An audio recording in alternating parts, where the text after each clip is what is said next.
I see the value in my own work, but I also see the meaning in all the endeavors of the people of Fontaine. I believe I will continue to take pride in fulfilling my duties.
Melusines are beautiful creatures. They are the pride of Fontaine. Be sure to befriend them and cause them no harm. There'll be an extra flavor.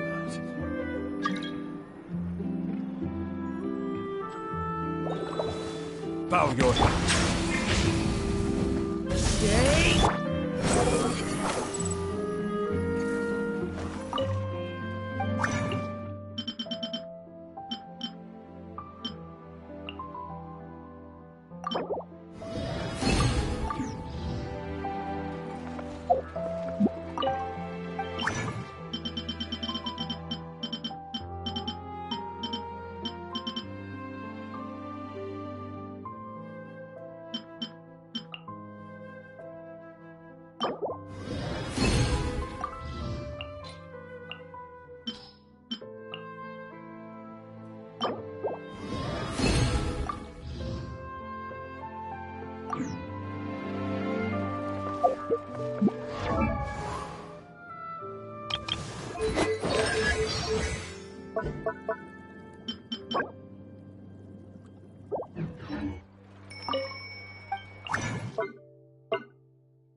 Time itself.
Has only just... Lush as the moonlight. Let the world collide! Silence!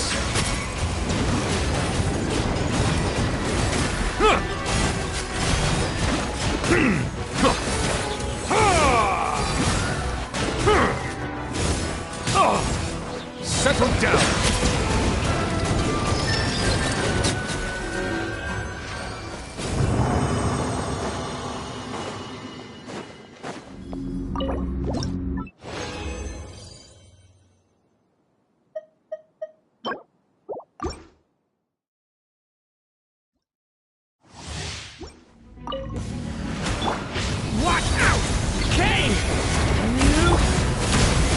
For the everlasting curse. Time to shine! Shower me with...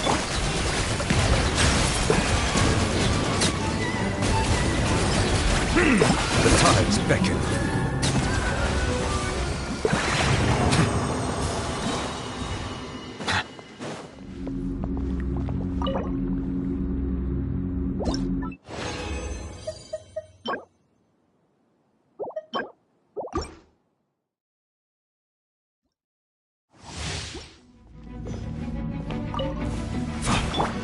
Stay back! The story has only just...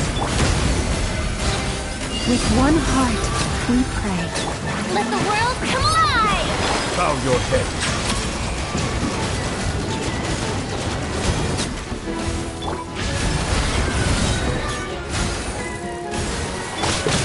An oversight on my part. Settle down. Yoo-hoo! Stay back!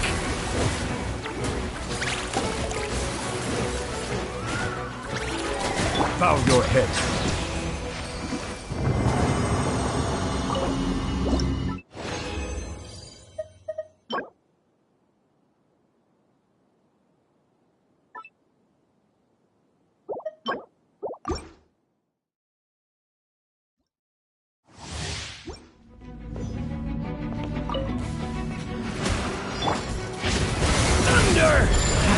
Lament? Branch into song for the everlasting. Time to shine!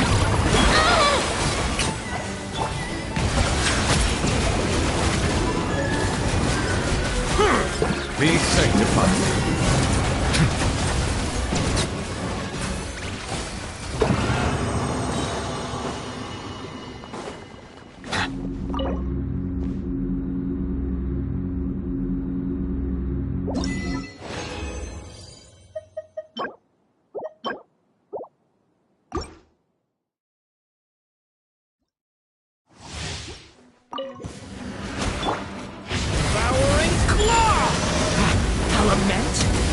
Receive my blessing.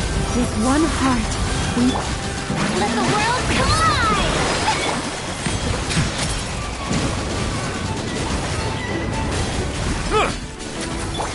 Get back! Lament for the end! Branch into song. Settle down.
Ad Astra.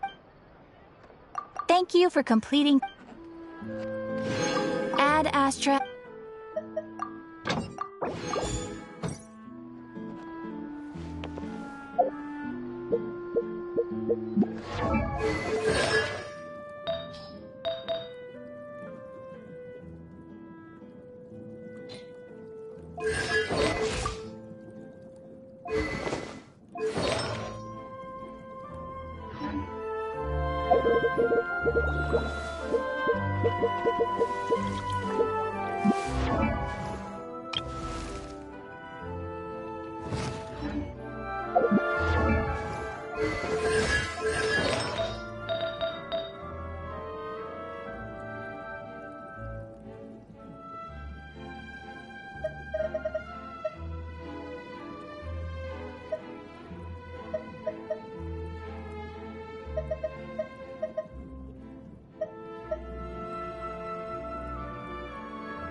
Poor lost lamb. A lament for the... Time to shine! Shine! The tides beckon.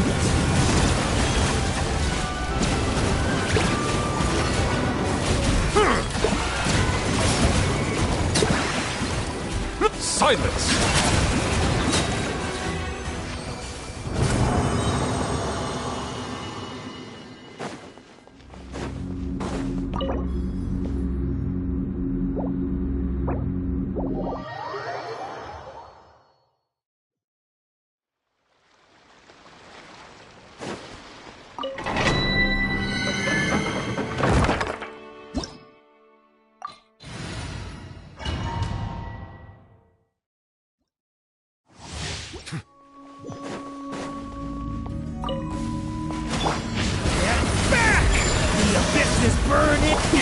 A grave transgression, lush as the moon, for the everlasting forest.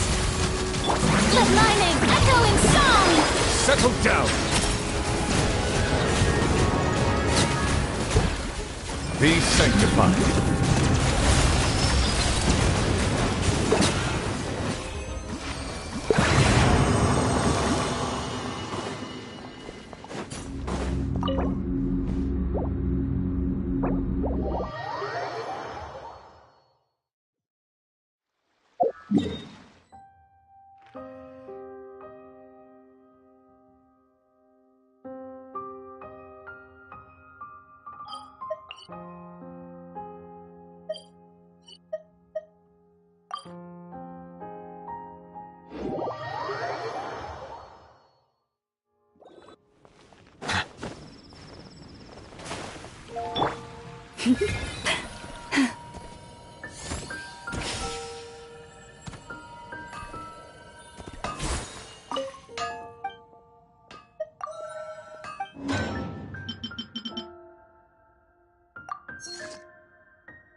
Take your pick.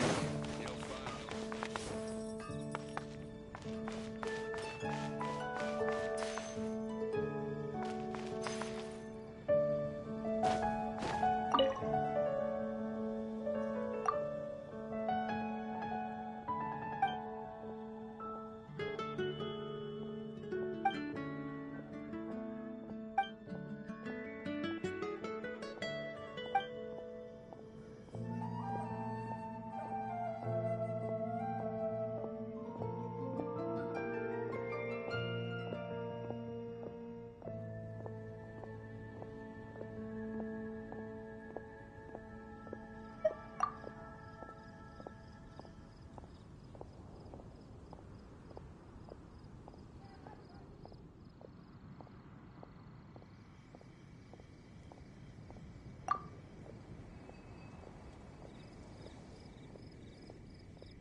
Pie. That's what I'll make tonight.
The wind rises.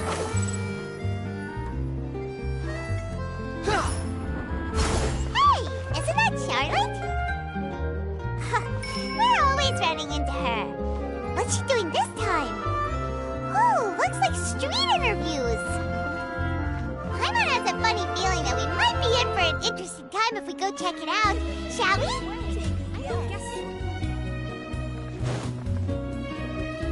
I see. So you believe that this warning letter was sent by the Phantom Weasel?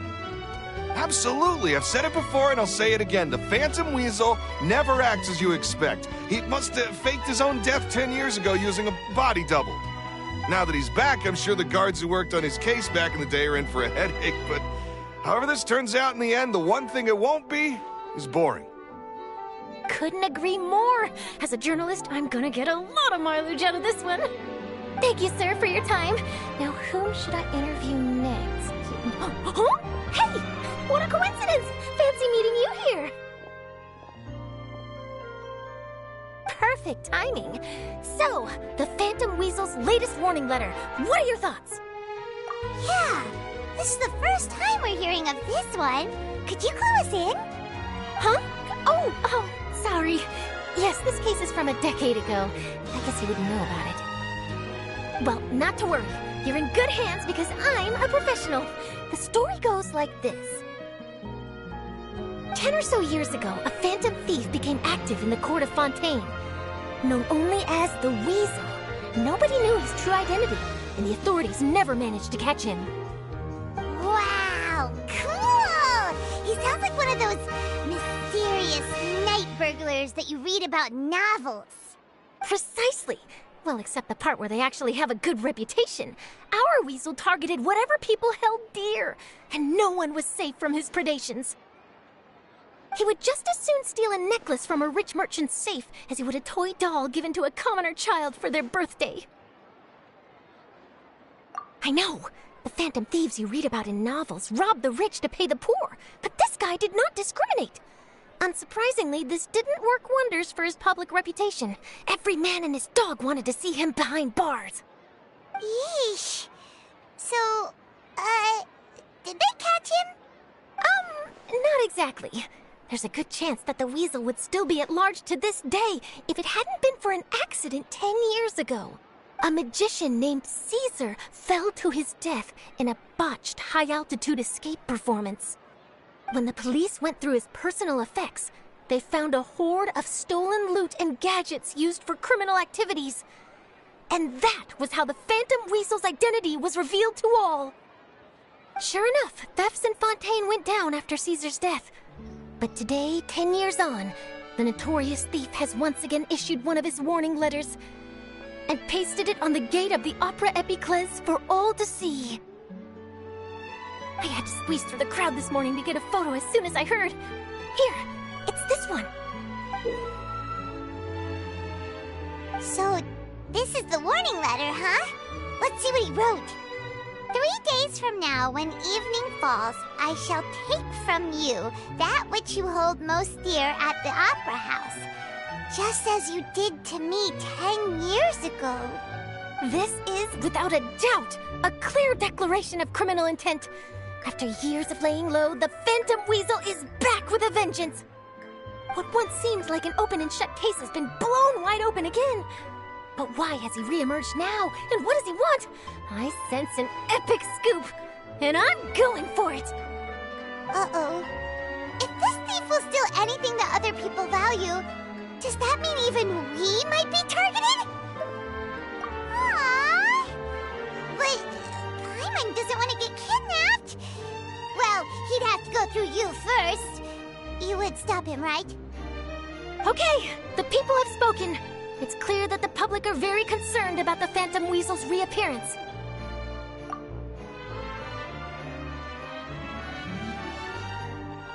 Let's see, I've got a photo of the letter, my interview notes.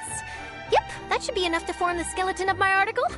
It does feel like something is missing, though.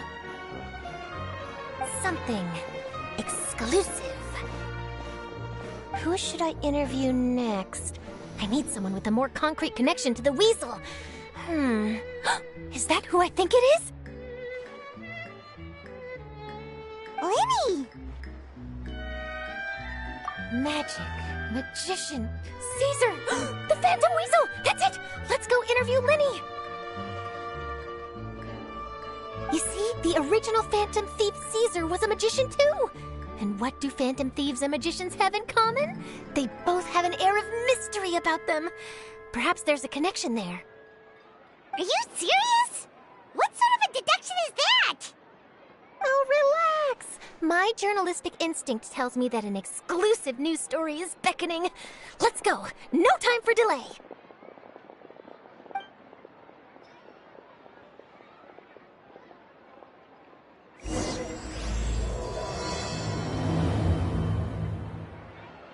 There's no point worrying. Behold!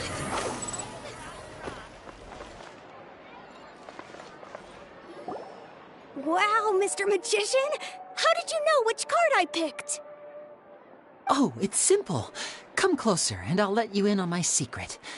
Magicians have a special skill called telepathy, which means we can read other people's minds. Really? Then, what am I thinking now? Well, first you need to relax, because I can see that you're clenching your fist in your mind, as if to say, no, I mustn't let him guess it. Aww. And now you're getting a little flustered. You're trying to find a way to empty your mind, to think of nothing at all. But the more you try to hide a secret, the easier it'll come out. You snuck out from home today, didn't you? You told your family a little lie so you could come out and play. Now, that's not a good habit. You can tell? Oh boy, you really can read my mind. Of course. Oh, and that's the end of my performance. You should really be heading home. Remember to apologize to your family, all right? They must be worried about you. All right, got it. Bye, Mr. Magician.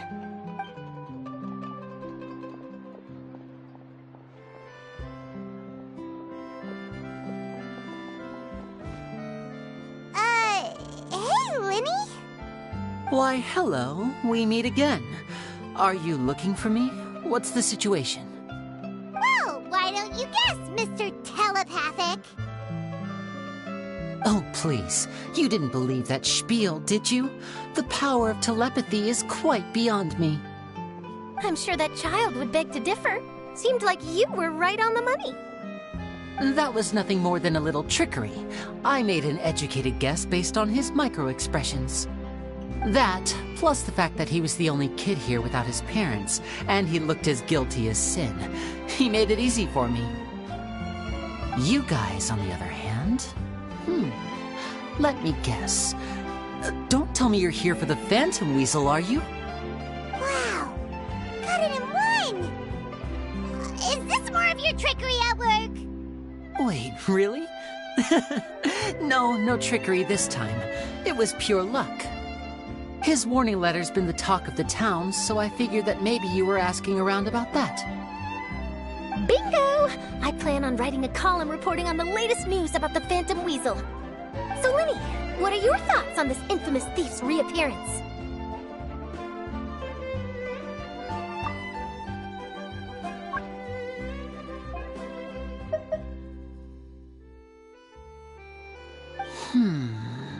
To be honest, it makes me angry.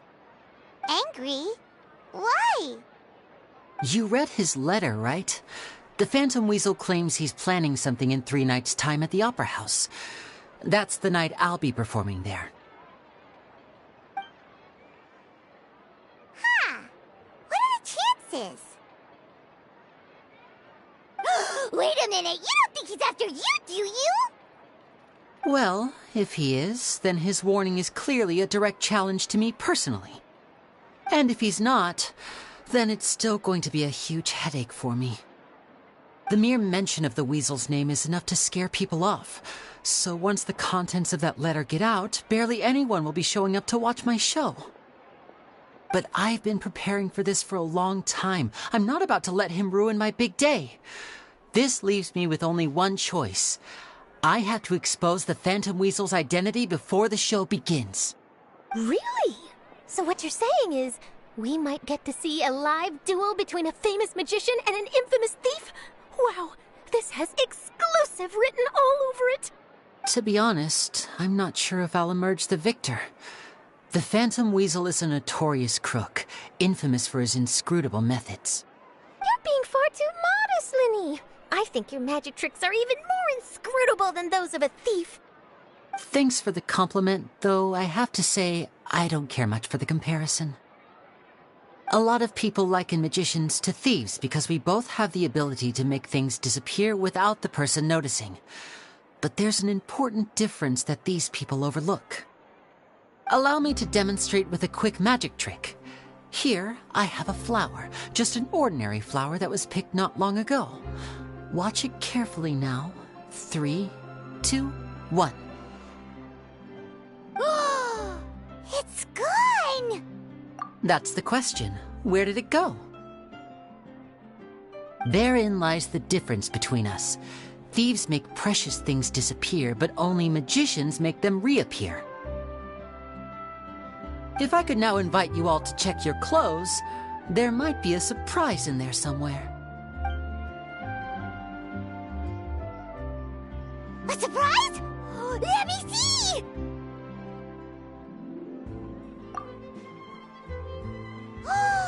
It's right there! But how? You haven't moved this whole time!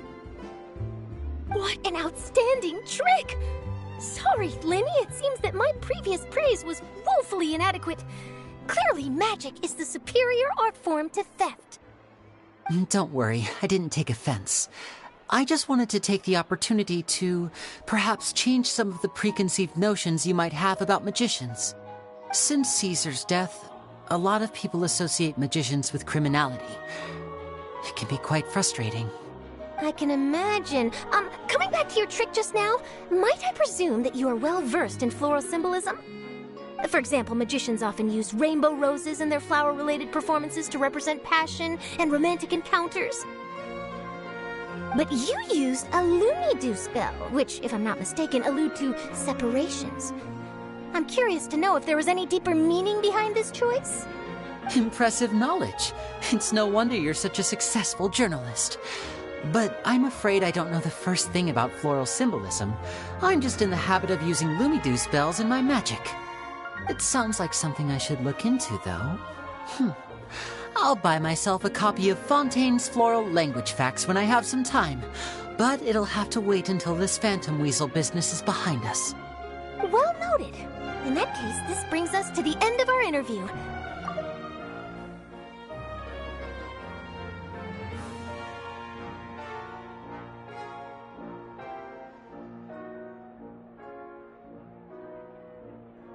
Please feel free to get in touch to update me on any further developments. Otherwise, I will of course see you at your show in 3 days' time. But let's hope the Phantom Weasel is caught by then. If there's nothing else, I'll be off.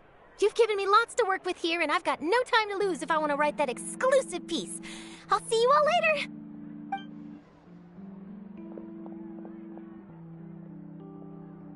So, Lenny, are you gonna tell us how you did that flower trick now? I'm afraid that's my little secret. Aww. Well, magicians are entitled to their secrets. But Paimon's really itching to know how it's done. You feel it too, right? So itchy. Not so itchy then, huh? Well, since you're so concerned, how would you like to serve as my temporary magician's assistants and help me investigate? Magician's assistants? Oh, that sounds fun! Assistants are technically magicians too! Also, it'll bring us one step closer to figuring out how that darn trick is done! Shall we go for it? Excellent. Thank you for putting your trust in moi. The first thing we need to look into is who Caesar really was. If he truly was the Phantom Weasel, that means that the weasel is dead, and whoever wrote this warning letter is just a copycat criminal. But if he wasn't the weasel? Well, that'll make things more interesting. It would mean that the weasel lives, and he's been laying low all this time in some corner of Fontaine. And if we're investigating Caesar, his fiancée Gemma is a good place to start. Word is that she visits the cemetery often, so I asked Lynette to wait for her there. We should make a move. Let's go and rendezvous with Lynette.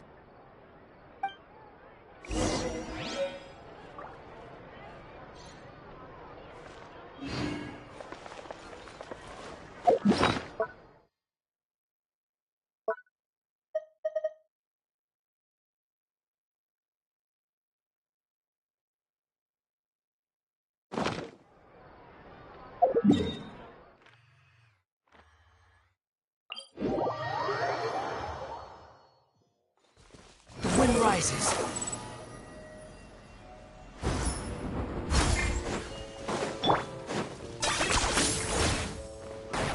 Yeah!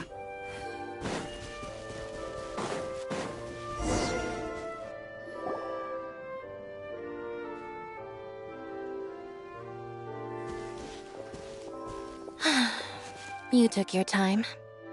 Sorry, I bumped into the Traveler and Charlotte en route, and we ended up chatting for a while. It's been a while, Lynette. We're working as Lenny's temporary assistants in the investigation of the Phantom Weasel. Thank you. It's good to have you helping. So, what's the situation? Have you seen Gemma? Nope. I've been here a while, and she still hasn't shown up. How bizarre. Maybe it was bad intel. Well, we won't get anywhere by standing around waiting. Traveler, Paimon, let's go ask around.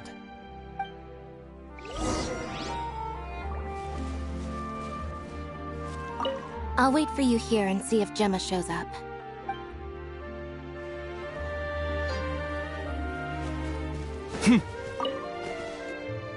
Excuse me, good sir. Do you by any chance know a Gemma?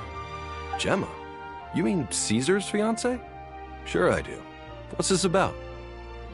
I'm just trying to get a hold of her because I need her help with something. I heard she comes here a lot. Yeah, she does. Poor thing. It's no secret why, either. She's heartsick. Ever since Caesar passed away, she's been coming here once every week to clean his grave. Often, she just sits there in front of his headstone, lost in thought. Sometimes I asked her what she was doing once. She said she wanted to speak to him again. She knows he's gone and can't hear her from the grave, but she just likes to spend time there, telling her fiancé all about how her life is going. And she's been doing this ever since Caesar passed away? Oh, so 10 years. I'll bet. Caesar's reputation fell apart after his identity was revealed, so no one else visits his grave. Gemma's the only one who still thinks about him after all these years. I don't know if the mind lives on in the waters after death, but if it does, I'm sure Caesar must be grateful to have someone who remembers him fondly. If I'm honest, I think this is all so unfair to poor Gemma. Her fiancé was a low-life crook. He doesn't deserve someone like her. Anyway, all of that said, she's running later than usual today. Normally, she'd be sitting in front of his grave by now. I wonder if she's okay. Well, that's everything I know, I'm afraid. You might have more luck asking some other people. All right, well, thanks for sharing all of this with us. We'll keep asking around. You're welcome. I just hope she'll be able to move on one day.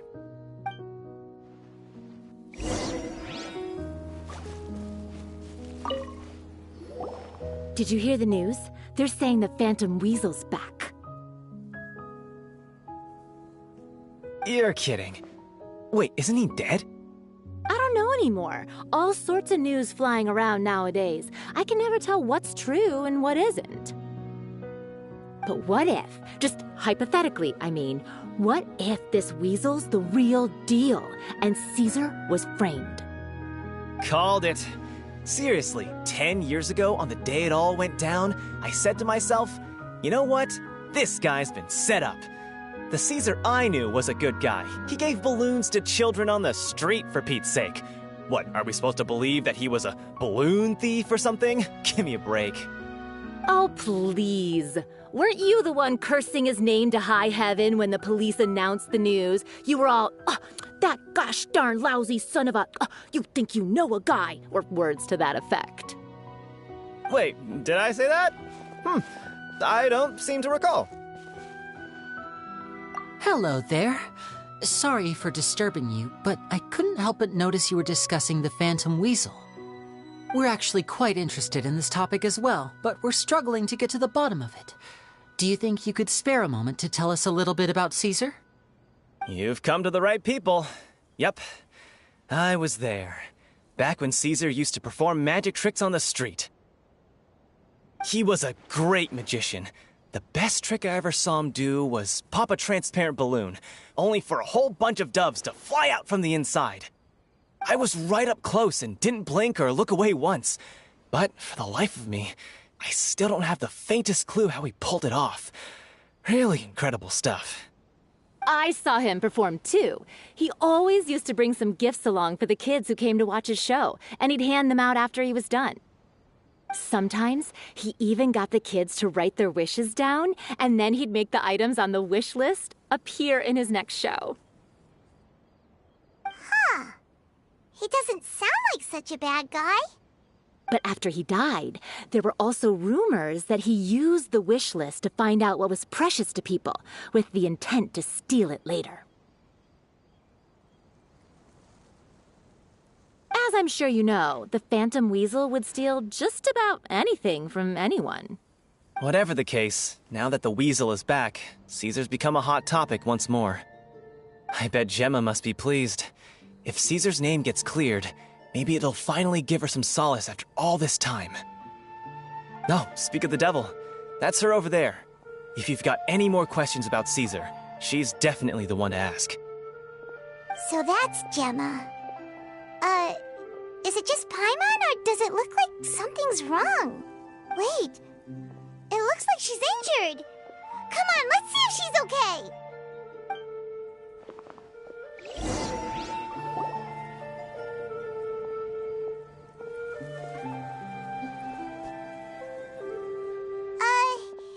Hi there. You're Gemma, right? Who's asking? Don't be afraid, we mean no harm. It Looks like you're injured. How bad is it? Thanks for your concern, but you didn't answer my question. Who are you, and what do you want with me? My name is Linny, and this is my sister Lynette. My name's Paimon, and this here's the Traveler. We're investigating the Phantom Weasel. The Weasel posted a warning letter this morning.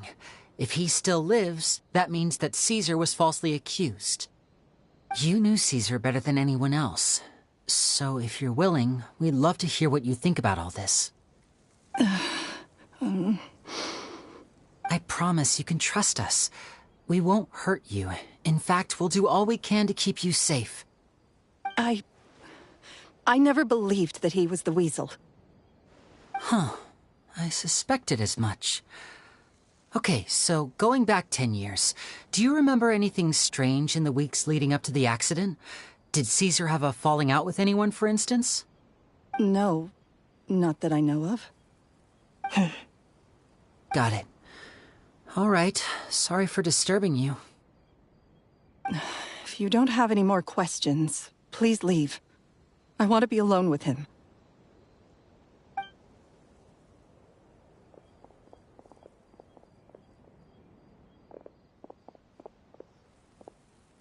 Judging by the look on her face, there's definitely something fishy about her.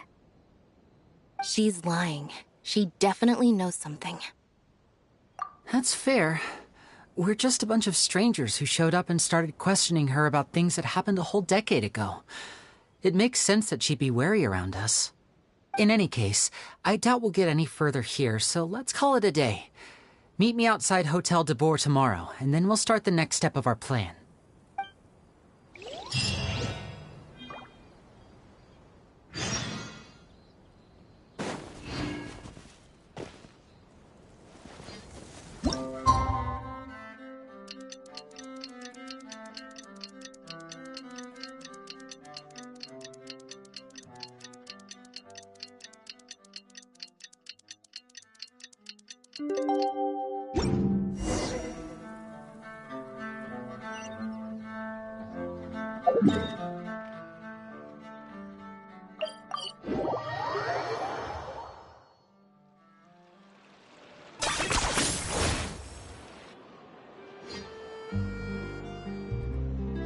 Over here.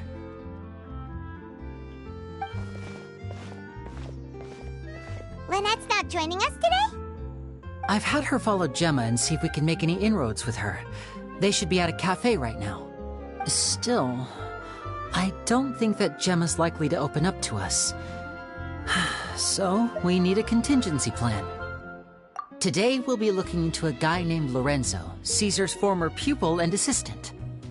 When Caesar passed away, all the stolen goods discovered in his home were confiscated and returned to their rightful owners. But Lorenzo was the only one privy to all his magic secrets, and he inherited his craft. Before long, Lorenzo was the next big magician in town, his fame surpassing even that of his master, and it made him very wealthy. He's since left the magic scene, though, and these days, he's a wealthy businessman with his fingers in a lot of different pies. I had to pull a lot of strings, but I managed to get him to agree to a couple of drinks with me. Be warned, though, I hear he's got a hair-triggered temper. We'd best be careful.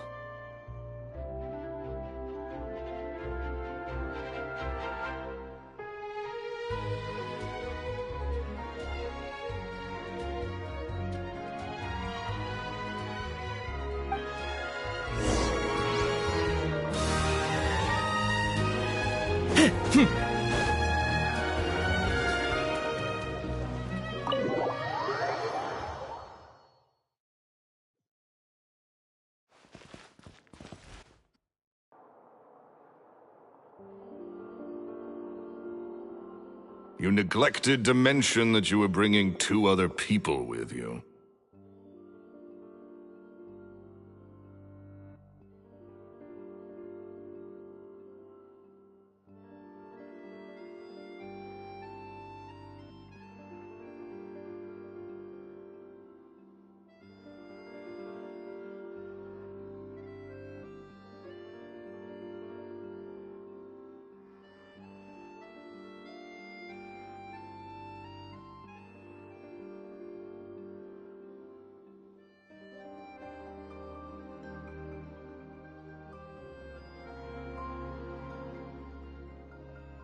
My apologies. These two are my assistants. When they heard that I was meeting with the former Magic Maestro himself, they begged and pleaded with me to bring them along. And if it's no trouble, a couple of autographs would really make their day. Oh, forget the pleasantries. Just sit.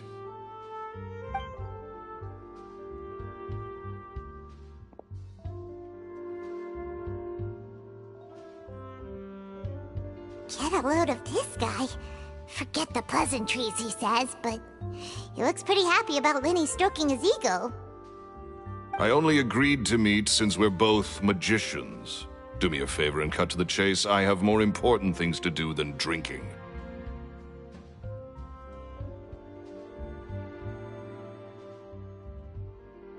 Much obliged, sir.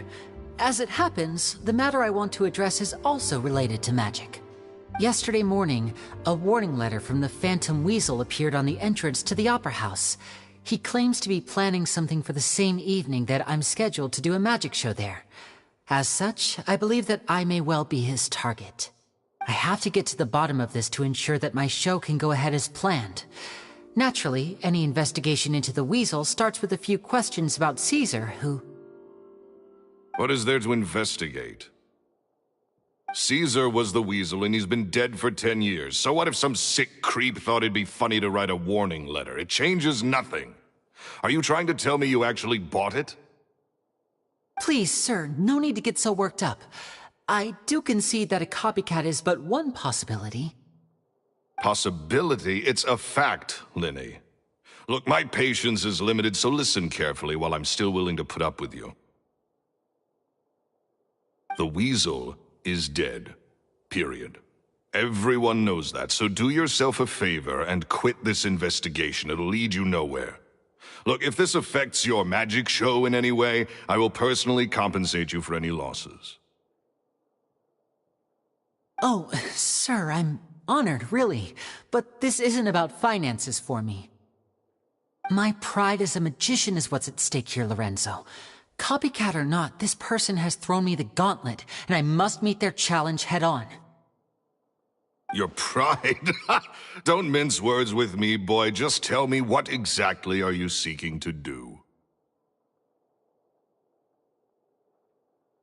I want to find out the Phantom Weasel's true identity. I have to know for myself what really happened 10 years ago. What would that accomplish? And what do the events of 10 years ago have to do with you, anyway? Look, you of all people should know that a magician never reveals their secrets. And in any case, dead men don't talk. So if you really care about your magician's pride, then you'll forget about Caesar and move on.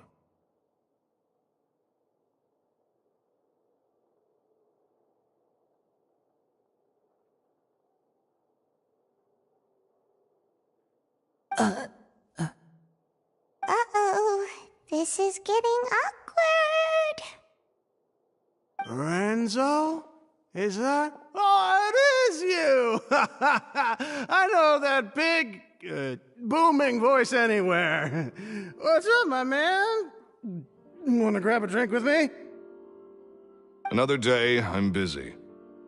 Oh, come on. You can't be all business all the time. You know what they say? Live fast, die young. If I wanted your life advice, I'd ask for it. Now get out of my face and go be drunk somewhere else. Sorry, my good sir. I don't believe I've had the pleasure.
Oh, hey!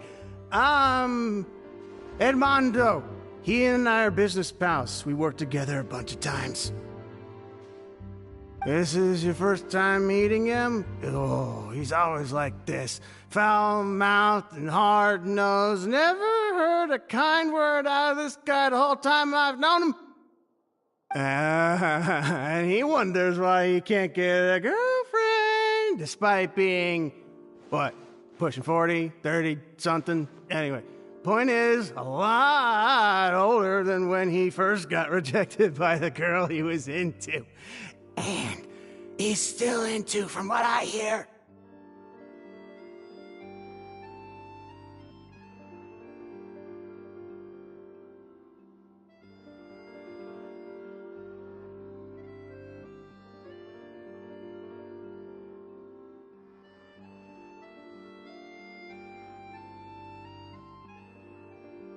Shut up and get out of my face. Another word out of you and you can forget about doing business with me ever again.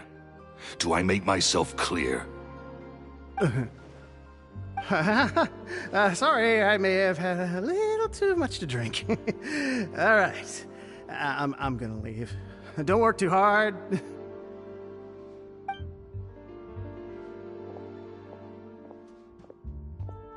I think it's high time I made a move as well. If you really want to investigate this, Lenny, be my guest.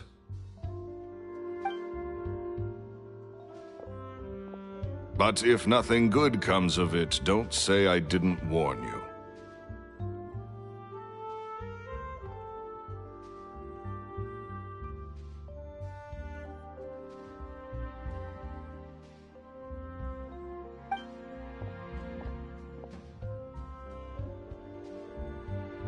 Well, that fell to pieces in a rather spectacular fashion. Any thoughts? Totally. And what was all that about compensating you for your losses? Why would someone you just met make an offer like that? He's gotta be hiding something. And not like Gemma. She was a little suspicious, but this guy's definitely covering something up.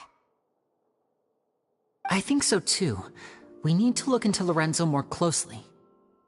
That guy Edmondo seems to know a thing or two about him. He only just left. Let's see if we can catch up with him.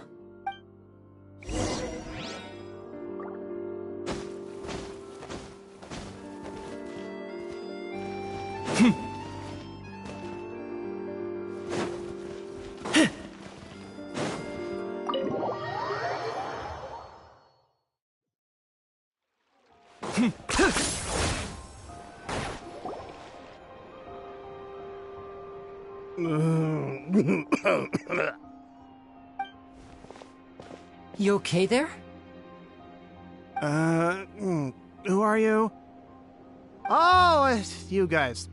Don't worry about me. I must have had one too many. I just need to ride it out. I say way too much back there, didn't I? Yeah, I nearly talked myself into complete financial ruin. Note to self, no more drunken chats when Lorenzo's around. So, he was serious about threatening to cut you off? Ugh, Paimon knew he was a bad egg! Hey! Keep your voice down. Don't go prying into Lorenzo's personal affairs. Bad things happen to people who ask too many questions, or make an enemy out of him. What kind of bad things? Don't even ask. I'm sorry, I'm gonna have to cut this conversation short. I'm not crossing that line again. And take it from me, trouble with Lorenzo is one thing you don't need in your life. You saw him flare up back there. I don't know what you said to him, but clearly it touched a nerve. That's not a good sign. You're too young for this. Don't get in over your head. I'm leaving.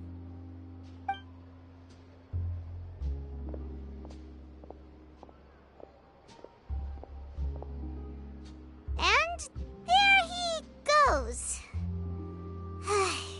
What do we do now, Lenny? Shh. I think we're being watched. Someone was listening in to our whole conversation. Don't say anything and don't look back. Any altercation in the city will attract the guards. We'd better take this elsewhere.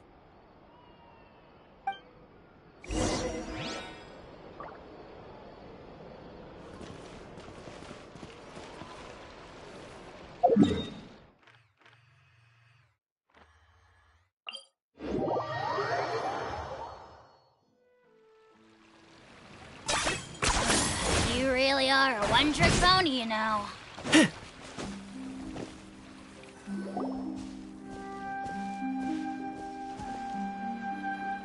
You followed us a long way. Why don't you come out and introduce yourselves? So you're Linny. And where's your sister? Ain't she with you today? Save us the trouble and go fetch her for us. Let's not drag this out. Paimon doesn't like the tone of your voice, mister!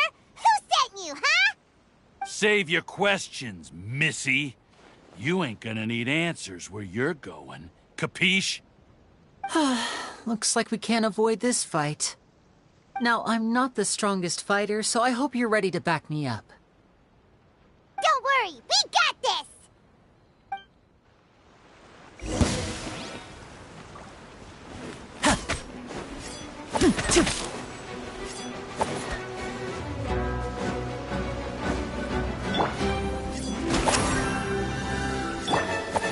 And voila!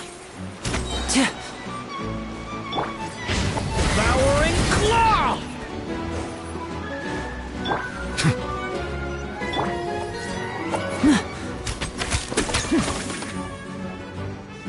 Step right up! A round of applause! Curses. They're tougher than we thought. Vision wielders are always trouble. Intimidation ain't gonna work like it did on the lady. Come on, let's scram! Hurry, wise guys! We ain't through with you yet! Oh, they got away! Did you catch what they said just before they left? Something about intimidating someone else. Sounds like they just wanted to rough us up as a scare tactic, and they've already done it to someone else, but who? You're right. She was injured when we saw her yesterday, and she acted like she had something to hide. Maybe she was too scared to tell us the truth because those guys had threatened her. Well, if that's the case, she should be more willing to open up to us once she learns that those thugs won't be bothering her anymore. Let's head back to the cafe and see if we can get any information from her.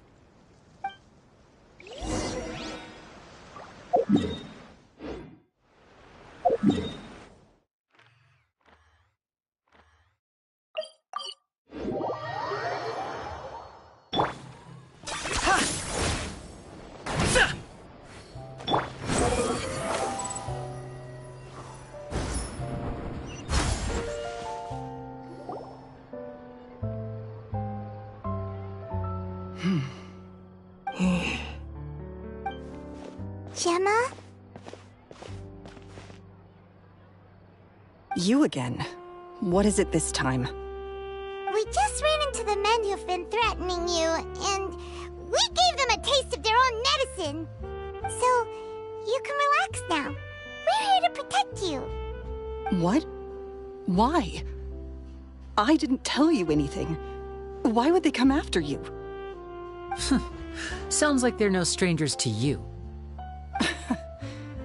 That's putting it mildly.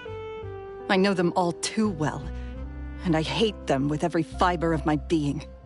It's been 10 long years, and still every time I try to look into Caesar's death, they show up and warn me not to do anything stupid. How do I know I can trust you?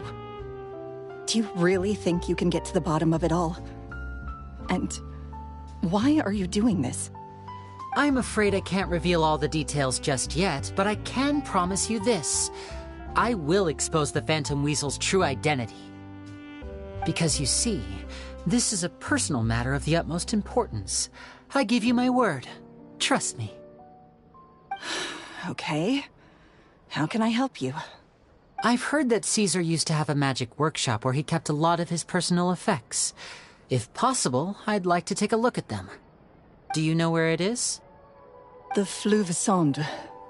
But the place was sealed up by the police after his death, and no one's been there since. I also know that the Fleuve Sonde is dangerous territory. Lots of hostile groups lurking around. If you're serious about going there, please be careful. Understood.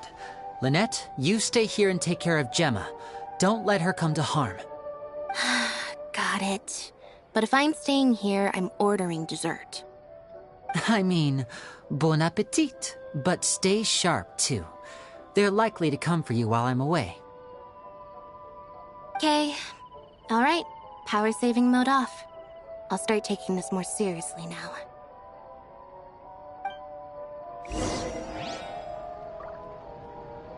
Whatever you do, please be careful. If anything happens to you because you're investigating Caesar, I'll never be able to forgive myself. With me here, nothing will happen.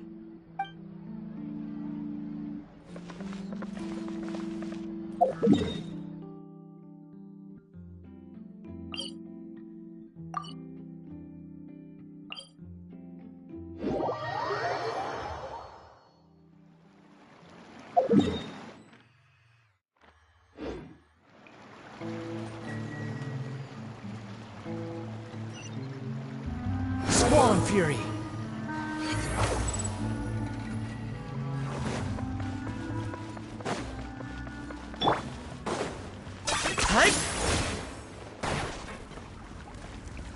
Behold!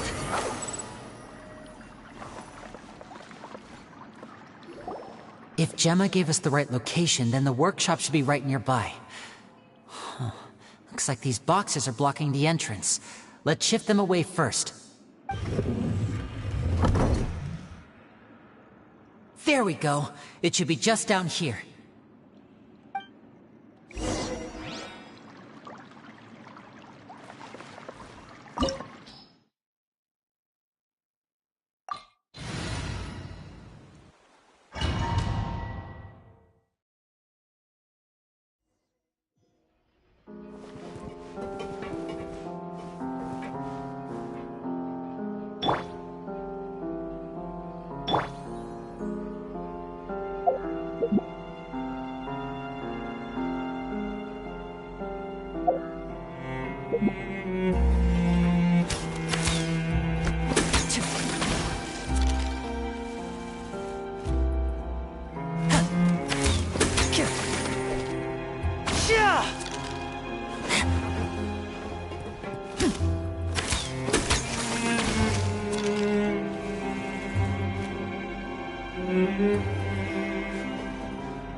Caesar's workshop.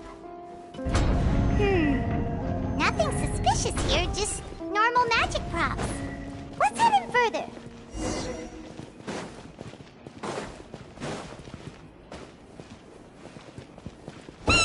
What was that? Oh, is this one of Caesar's gadgets? Guess we must have triggered some sort of device.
Whoa.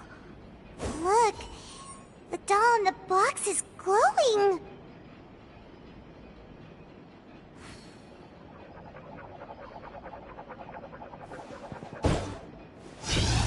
There's something written on the card on this doll. Let's take a closer look.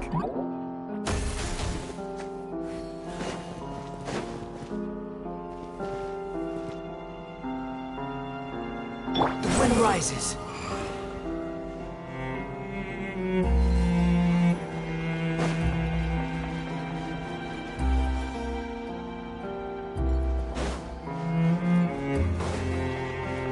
Quit following me.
Looks like we've reached the end of this route. Shall we try a different one?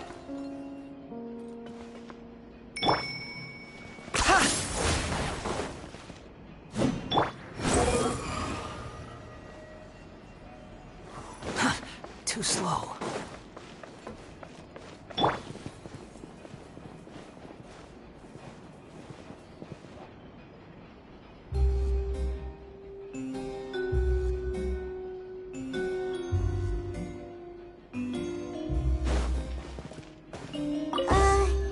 These magic boxes are moving. What do we do? One of them looks different from the rest. Let's investigate.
That's weird. Have we reached the end already? There's nothing here. Maybe this was a wasted trip. This place seems a little too ordinary for a magician's workshop. There's a distinct lack of mystery. We've triggered quite a few devices on the way here. I'm starting to wonder whether Caesar built this whole place as one big, elaborate magic contraption. If so, then there must be more to this place than meets the eye. Maybe a hidden room somewhere. Aha! If I just move this book, then hopefully... A secret passageway! How did you know? I'm a magician too, and apparently great minds really do think alike. Looks pretty big inside. Let's head in and take a look around.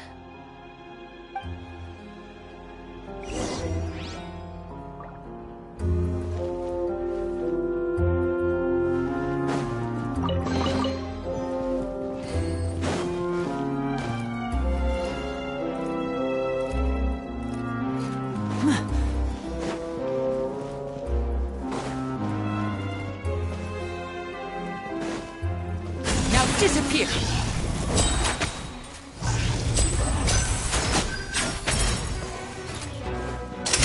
Here comes the finale!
It just looks familiar somehow.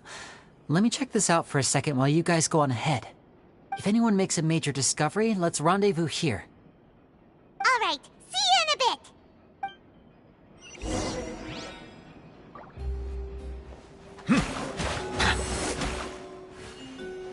The placement of this device inside. If I remember correctly...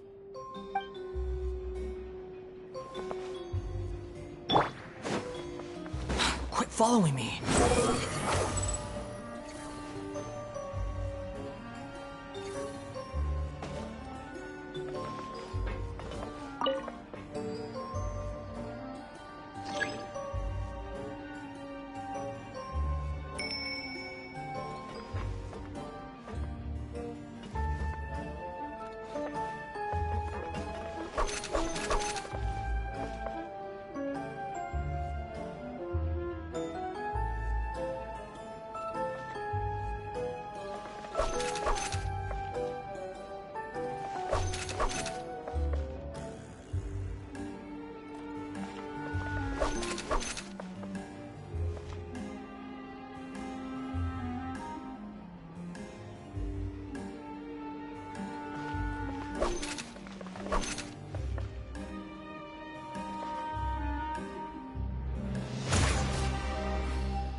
Too slow.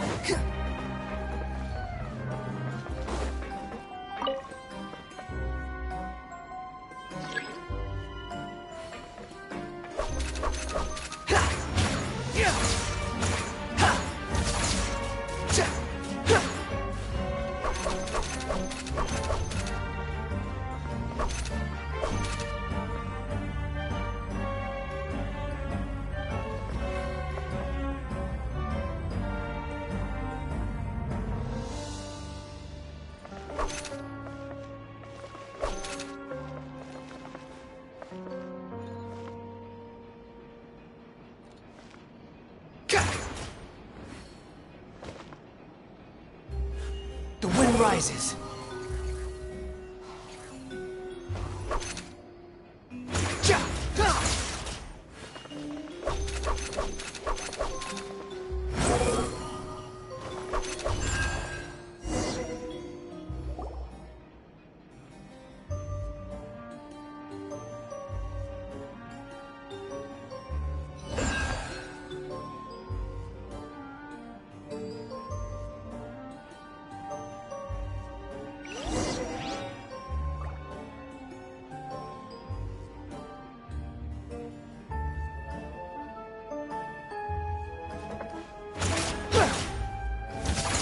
Behold! Wow! There's a hidden room here! Let's see! Oh, this bookcase is full of Caesar's own notes! He wrote a lot about the principles of magic. Whew. Much too advanced for Paimon. Hey, look! Is that Caesar's diary on the table?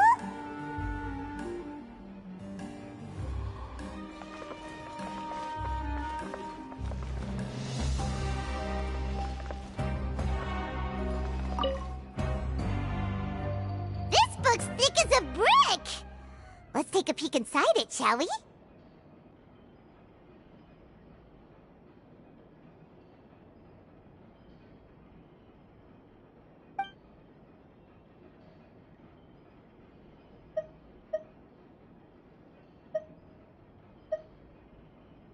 It seems like something's bothering Lorenzo lately, but he won't open up to me about it.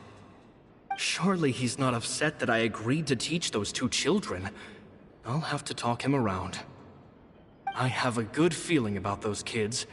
They're naturally talented, and it seems like they're not new to the world of magic.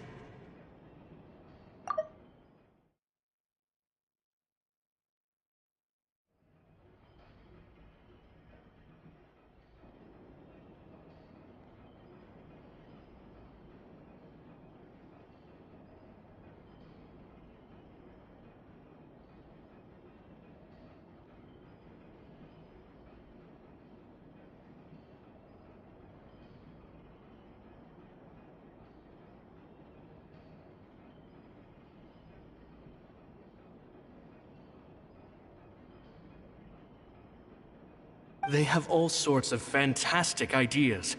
All I'm really doing is helping them develop a more professional standard training plan. They wanted to call me Master, but I told them they absolutely mustn't. Any magician worth their salt could have taught them what I have. They're the geniuses here.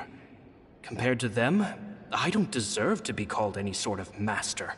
With time, I have no doubt that they could become far greater magicians than I. My only concern is why they're so mature for their age. I fear they've had to grow up too fast. I don't dare to imagine what they must have been through. Gemma thinks so too. She doesn't like being around them. Says that their eyes are too piercing. They don't bother me, but then again, I've never been the sharpest tool in the shed.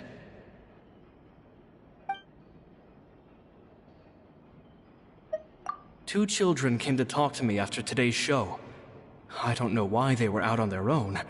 They looked much too young to be unsupervised. I do hope they got home safely. Anyway, they said that they wanted me to teach them how to do magic. It's not uncommon for children to ask this, of course, but I've never seen any of them as serious about it as these two. I told them that learning magic is very hard work. But that didn't faze them at all. It's like they already knew. They seemed so committed. I couldn't turn them down. At one of my shows a few days ago, a child asked me how I pulled candy out of my hat. As a joke, I told the kid that the hat has a built-in wish-granting machine. Next thing I know, today a whole bunch of kids were pestering me to pull all sorts of things out of the hat. So I told them another white lie. The machine needs time to power up, but in the meantime you can write your wishes down. Well, they took me up on that offer, enthusiastically. As I write this, I've only just got back from running around all over town, buying the things they wanted. I wound up saving very little this month, but that's not a major issue. I now have a bigger problem. How am I going to hide all these things inside my hat? It's nearly time for me to go on tour. I asked the two kids if they'd like to come with me, but they shook their heads. I once overheard them talking about their father and their mission. Sounds like their parents have other plans for them. I guess we'll be parting ways soon. It's only been 10 days since I first met them, but I think that I've gotten a feel for their personalities now. They're very tough, but also very cautious, and they trust no one but each other. This, I fear, is not a good habit to have. They hide things from me too. For example, when I asked them where they live and why they wanted to learn magic, they lied. That's the thing about children. Whenever they're trying to cover something up, it always shows somehow. I can sense that their lives have been hard, possibly even dangerous too. They're not like other children. It's a shame that I can't do more to help them. After thinking things over, I decided to tell them a bit about how I see the world. It's full of lies and falsehoods, and that is why we must find our own truth. P.S. I hope they won't find my nagging annoying. Children are so opinionated nowadays. Will it do them more harm than good for someone they've only known 10 days to lecture them like that? P.P.S. Maybe I'm overthinking this. Children aren't interested in grand philosophies. It probably just went in one ear and out the other. Oh, Caesar, Caesar. Just mind your own business next time.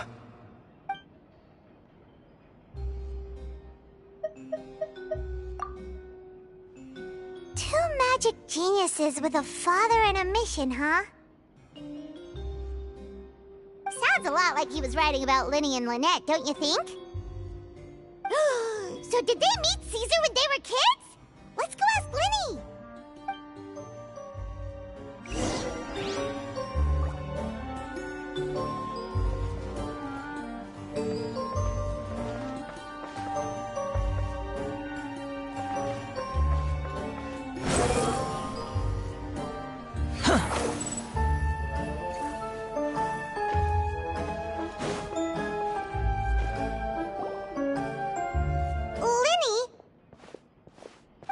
Hold that thought.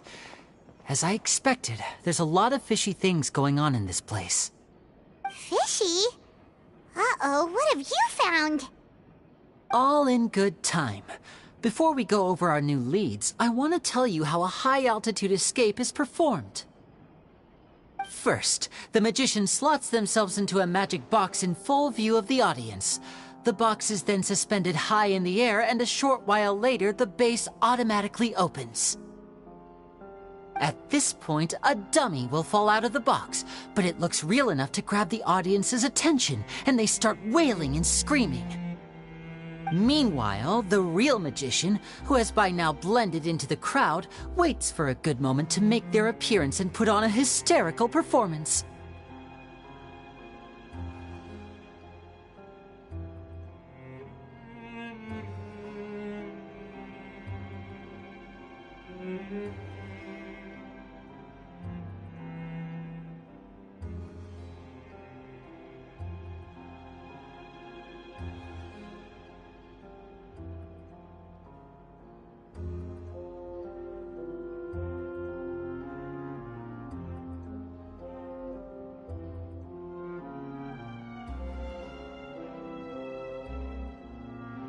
Oh no!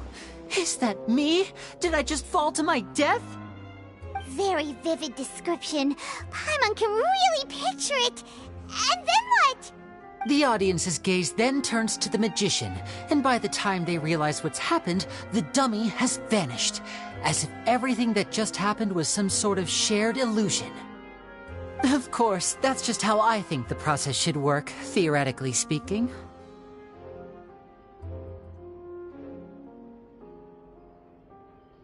The inventor of this trick never performed it successfully. When the box opened, Caesar was the one who fell out, and not the dummy.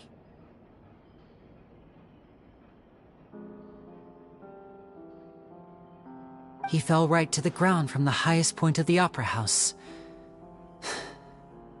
No one could hope to survive that fall, not without a vision at least. And no one else has ever attempted this trick since. My understanding of how it works is just based on what I could gather from his notes and the relevant gadgets here in his workshop. So Caesar's famous high-altitude escape has never been done, huh? Paimon was about to say how cool it would have been to see it in person, but if it's that dangerous, it's probably for the best that no one else tries to do it. Wait a second. So if a dummy's supposed to drop out of the box, then where does the real magician go? How does he get out? Glad you asked. That brings us to the secret of said box. This box right here is the one that Caesar constructed himself to use in the performance, and it's not as simple as it looks. Inside, there's a device that only the magician himself would know about. Once the magician's inside and the box is lifted up into the air, the audience's view of the box is fixed at a certain angle. From where they're standing, they have a clear view of the front, sides, and bottom, but the back and the top are now no longer visible. At this point, the magician presses a button inside the box, opening a secret door out of view. He then escapes through this trap door onto the opera house roof, waits for the dummy to fall and distract the audience, and quietly returns to ground level. That's way simpler than Paimon imagined. Even Paimon could probably do it. Well, there's a little more to it than that, of course. The hardest part of this trick is controlling the audience's mood and reactions. That takes an exceptional degree of showmanship. There's the falling dummy, the miraculous reappearance, the pompous performing. Maybe the magician would even have themselves tied up before it begins to strengthen the impression that there's no escape. Many days and nights of careful research and painstaking practice would have gone into this, all culminating in a performance just a few minutes long, but one that still manages to transform the shock and grief of a tragic accident to the joy and laughter of a mesmerizing magic trick. Caesar was a highly accomplished magician. But unfortunately, even he didn't manage to pull it off. So, how did it go so wrong? You said you found some fishy stuff here. Have you figured out what really happened? I can make a pretty good guess. I looked into the case files. The magic box Caesar was using at the time of his death had the secret button I mentioned positioned on the right-hand side. And, sure enough, he always used his right hand as his dominant hand in public. Okay. Nothing suspicious there. But here's the strange thing. Most of the devices in this workshop have the mechanism on the left-hand side, including this box right here, which leads me to believe that Caesar was in fact left-handed. Because a magician can't afford to have their most basic habits stand out too much. People naturally focus their attention on the most important details of the task or situation at hand. But a magician needs to be able to redirect an audience's attention at will so as to avoid arousing their suspicion. The essence of magic is getting people to believe a lie. If even the truth raises eyebrows, the falsehoods become all the more difficult to mask. And so, Caesar trained himself to use his right hand to align with his audience's expectations. Great magic always requires sacrifices. But in his most stressful and nerve-wracking moments, and when no one was watching, reflex would kick in and he'd use his left hand. That's why he set his gadgets with the mechanism on his left. Exactly. I think that's likely what happened. Caesar would have been under a lot of time pressure during the escape. he'd have had mere seconds to open the hidden compartment, retrieve the dummy, then open the secret door and make a swift escape.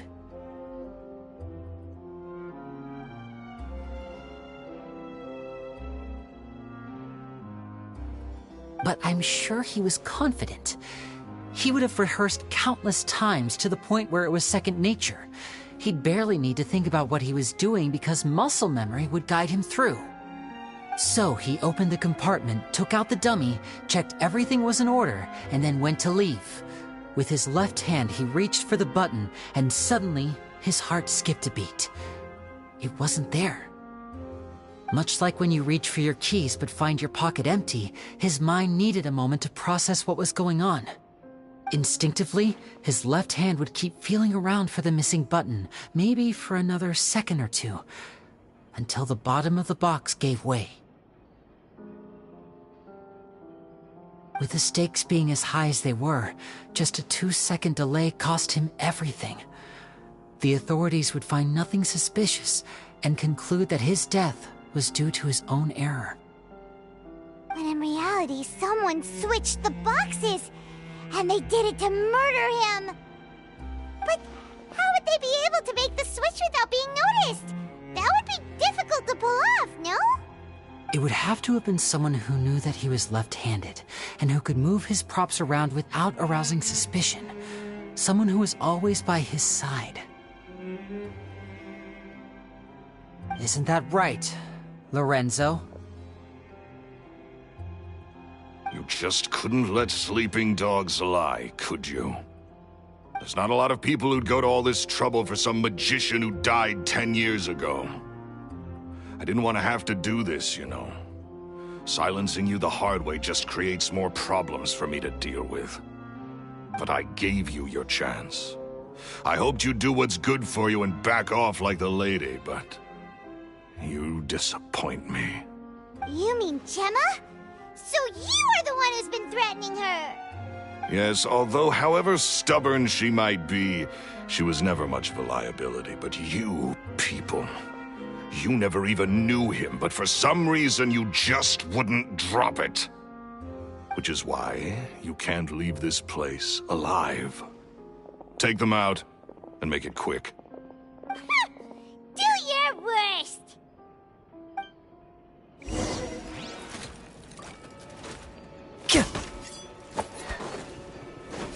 Step right up!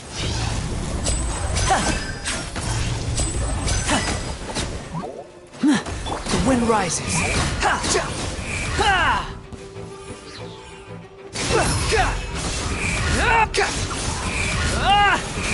Bow your head.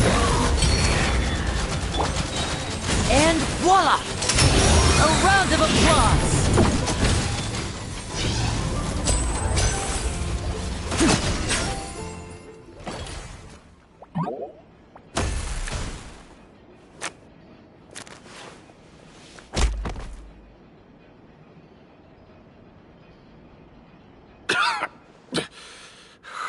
You kids are tougher than you look.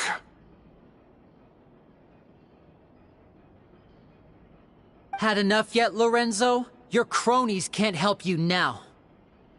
I think it's high time you started talking, and what I'd really like to know is, why did you murder Caesar? If I had a mora for every time you said that man's name. Of course you idolized Caesar, everyone else did. But I was the real genius magician. Me! He was just an amateur who did cheap tricks for gullible children. I was the one who made magic into the fine art it is today. The aristocrats doffed their hats to me! So it was jealousy. Jealousy. Hatred, more like. I hated Caesar.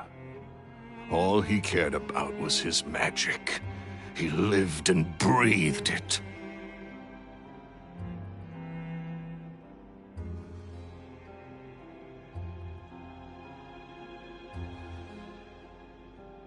He poured everything into his street performances and his stupid tours like it was just a hobby to him, never bothering to think about Mora.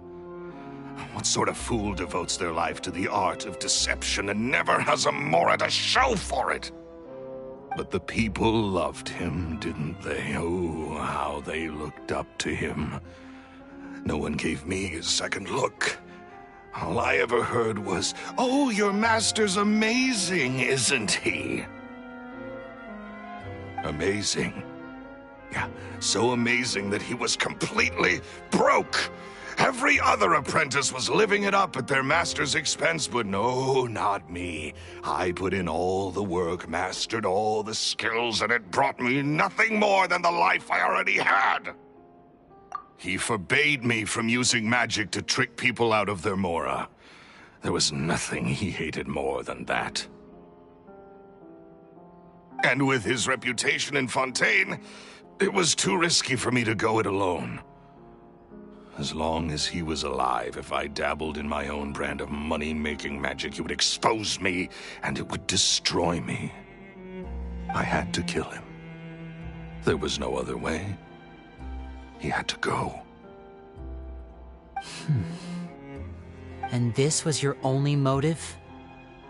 It was reason enough. What other motive would I need?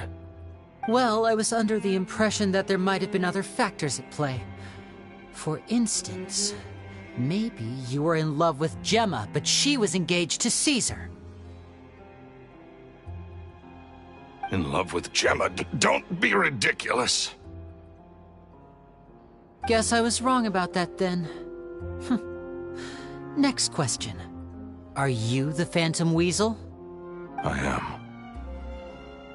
Caesar was so strict with me. He insisted that his way was the right way, that the sole purpose of magic was to bring joy to the world. I never bought into any of that. I was more interested in the practical value of magic. Sure enough, it helped me fill my pockets with all kinds of valuable treasures. Oh, yeah! Charlotte told us that the weasel would steal whatever people valued, no matter how much he was worth. That's just how it looked from the outside. What would any thief want with second-rate loot? I've only ever targeted high-value items. I stole cheap things as a way of practicing my craft. It was other people's overactive imaginations that conjured up the preposterous image they then dubbed the Phantom Weasel. So, that's the story, huh? Well, I hope you're ready to tell it all over again during your trial. What choice do I have? You're a pack of wolves, and you've got me between your jaws. You've seen what's here, and my last-ditch effort to stop it getting out has failed. What else can I do? So be it. I've enjoyed power and wealth for the last 10 years, the likes of which Caesar could never give me. I wouldn't choose for things to end this way, but I regret nothing. Very well. In that case, I'll contact the guards. Traveler, Paimon, keep an eye on Lorenzo for me. I'll meet you just outside the workshop when I'm back.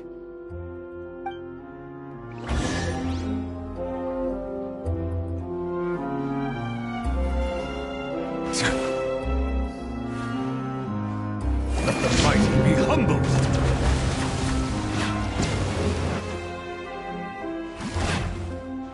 At least I can finally stop looking over my shoulder now.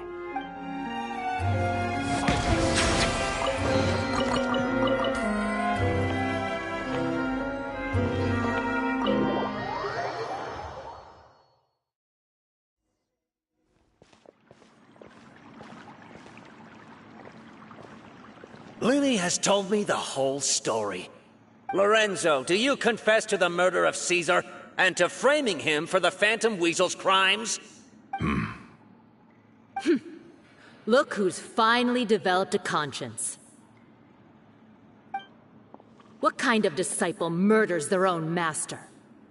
I hope it was worth it, because there'll be hell to pay.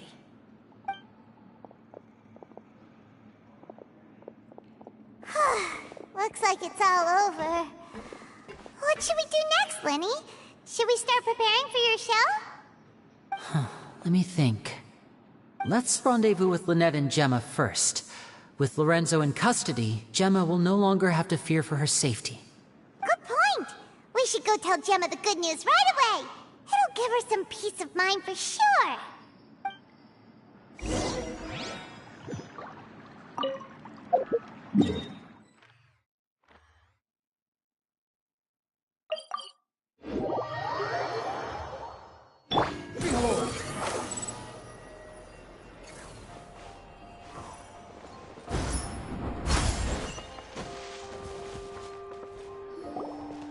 Ah, you're back. You were so quick. I've only just finished my third dessert. Your third? Lynette, come on, we've talked about this. Everything in moderation. You're not gonna have any room left for dinner now. It's fine. I'll shift to exercise mode and jog off the excess sugar.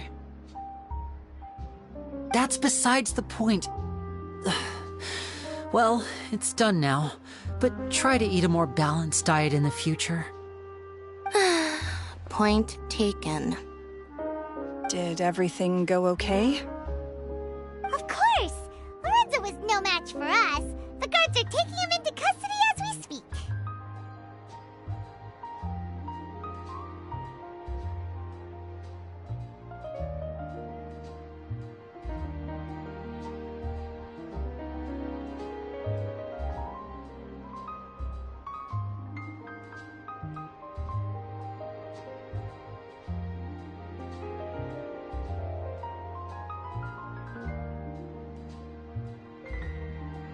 Gosh, that's amazing. I'm sorry, I still didn't know if I could trust you, but now it seems I can. I had my suspicions about Lorenzo, but It's okay, we understand. He did threaten you. Paimon would find it hard to trust strangers in your position too. But you don't need to be scared anymore. Everything's gonna be okay. Sorry. My emotions are all over the place right now. I've been waiting for this day to come for so long.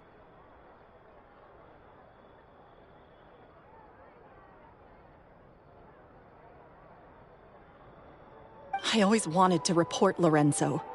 He took all of Caesar's property, which I found suspicious, but I had people watching me all the time, so I couldn't risk looking into it. I was so afraid. I was scared he'd do something terrible to me, and then no one would be left to visit Caesar's grave. So I never had the courage to speak out. Thank you all. Truly. Thank you so much.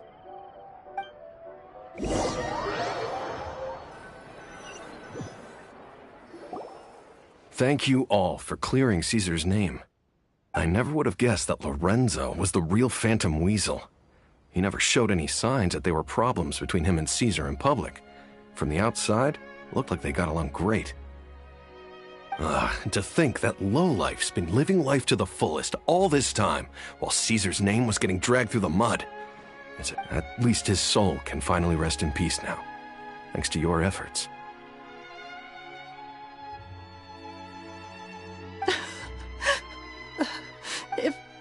If only I'd realized before it was too late. Don't blame yourself, Gemma. This isn't your fault. Yeah, you still have the rest of your life to live. Caesar wouldn't want to see you spending it feeling guilty. Cheer up, Gemma. My brother's doing a magic show at the Opera House tomorrow evening. Would you like to come along? It might raise your spirits. This show will be a special one. We're holding it in Caesar's honor. In Caesar's honor? Really? Oh, thank you. I'll be there. Great. We'll see you tomorrow evening. Traveler, Paimon, don't be late. Don't worry, we'll be there. No way are we gonna miss out on a free magic show. Wait, Paimon feels like we're forgetting something. Oh yeah, Caesar's diary! We never found out if the two kids Caesar taught magic to were Linny and Lynette Or not?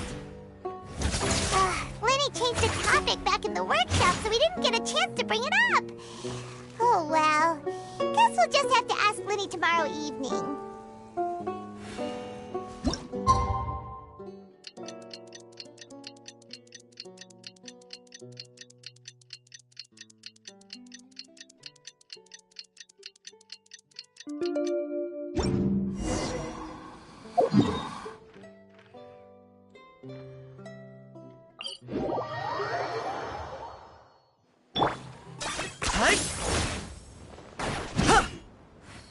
Squall Fury!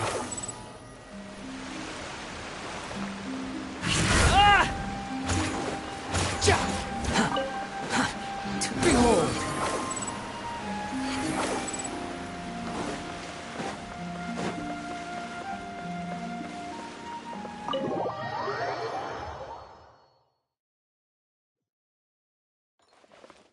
The wind rises.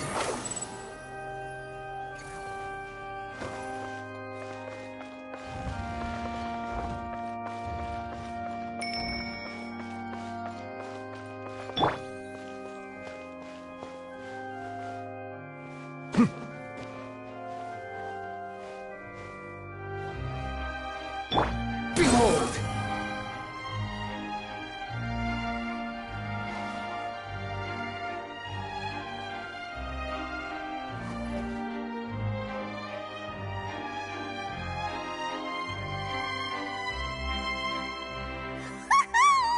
Paimon's excited to see another of Lenny's magic shows!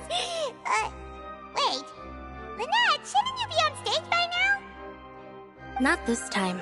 My brother's going solo today. So, I'll be watching with you. Good evening, ladies and gentlemen. I hope everybody's ready because the show is about to begin. The great magician Linny has prepared a spectacular show for us all tonight, concluding with an all-new grand finale that no audience has ever seen before.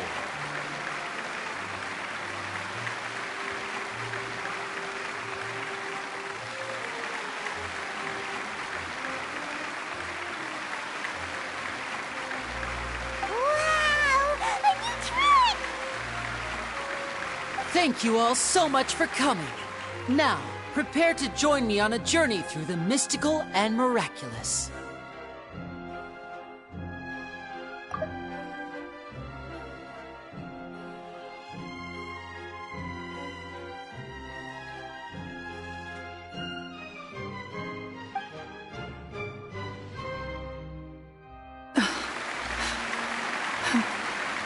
Exciting stuff, isn't it? Yes, it's just... It reminds me of him. No wonder. Caesar was a famous magician too. So, how did you two first meet, Gemma?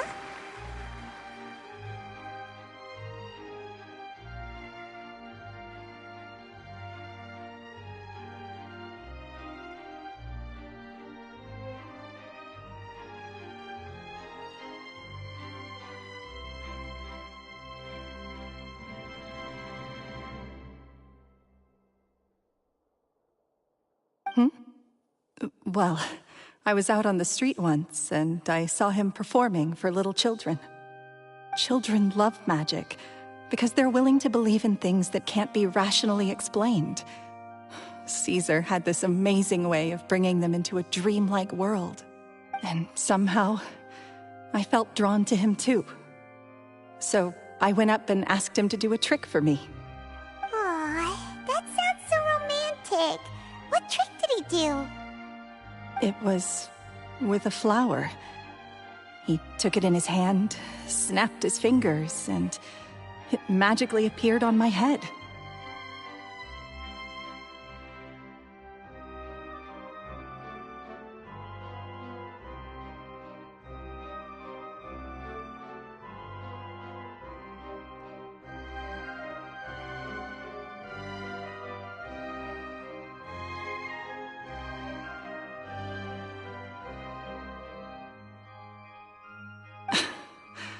I was so happy that day.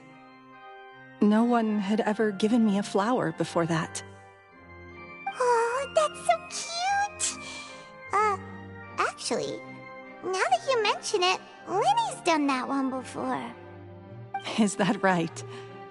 Then I suppose he's a romantic at heart, just like Caesar. So let's treasure the time we have with him. After all, you never know when the people dearest to you might be gone. That's right. It's all over now. Paimon doesn't really know how to comfort you, but at the very least, no one's gonna be intimidating you from now on. You can breathe easy at last, right? Right. Yes, you can breathe easy now, Phantom Weasel. See? Even Lynette says... Wait, what? The Phantom Weasel? Lorenzo escaped? Where is he? What do you mean, Phantom Weasel? As Lenny once said, a performer's job is to commit fully to their role and put on a flawless performance for their audience. But once the bag of tricks is empty and the curtain falls, it's time to end the show. The spotlight is no place for someone with no more cards up their sleeve. It's been 10 years, Gemma. Aren't you tired of the grieving widow act? I think it's time to put an end to it. What are you talking about? Paimon doesn't like this riddle.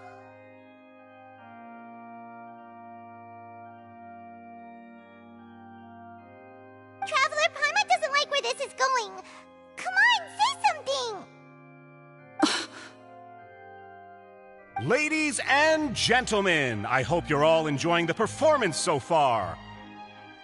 There will now be a brief intermission, after which Linny will perform the most electrifying act of tonight's show, the one we've all been waiting for.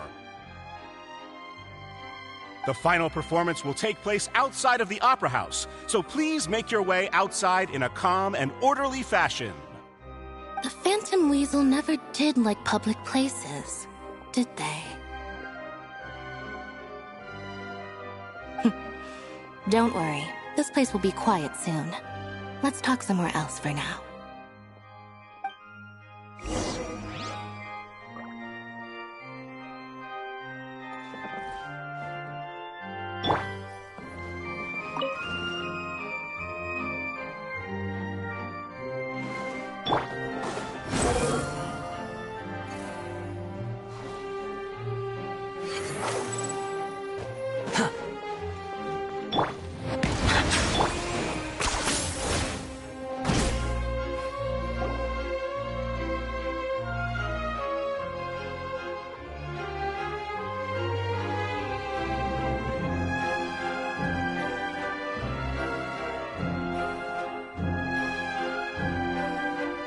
Dear me, this is awkward, isn't it?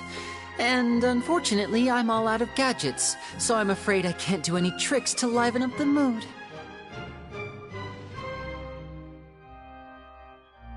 This is a big mistake for a magician to make, but thankfully, I do have a backup plan. Now, who wants to hear a story? Lenny, don't we have more important things to address right now? Lynette accused Gemma of being the real Phantom Weasel a moment ago. Oh, what the heck's going on? All in good time. Magicians are good at guessing what people are thinking. I know the questions you want to ask. And as it happens, the story I'm about to tell might answer a few of them. Really? Well then, let's hear it! Paimon's dying of curiosity here! Let's go back to the very beginning. A decade ago, when the Phantom Weasel was terrorizing the court of Fontaine. She never missed a target, never left a trace, and no treasure was safe from her thieving hands.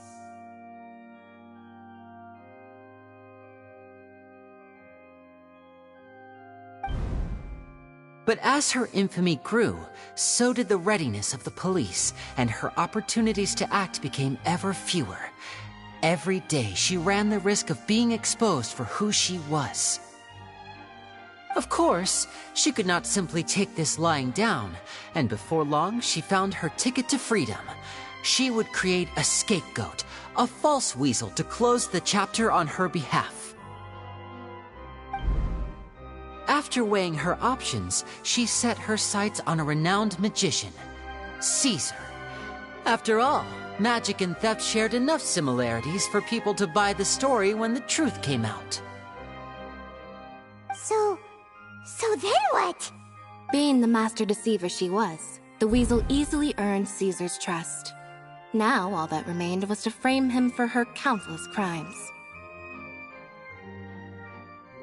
But as she was considering how to make her move, she noticed Caesar's aggrieved pupil, and a new thought entered her mind. Maybe I don't need to get my hands dirty after all. At her encouragement, Lorenzo tampered with Caesar's magic box, causing him to fall to his death. Afterwards, Lorenzo seized his master's property, and the weasel set about tarnishing Caesar's reputation. Two co-conspirators committed the perfect crime.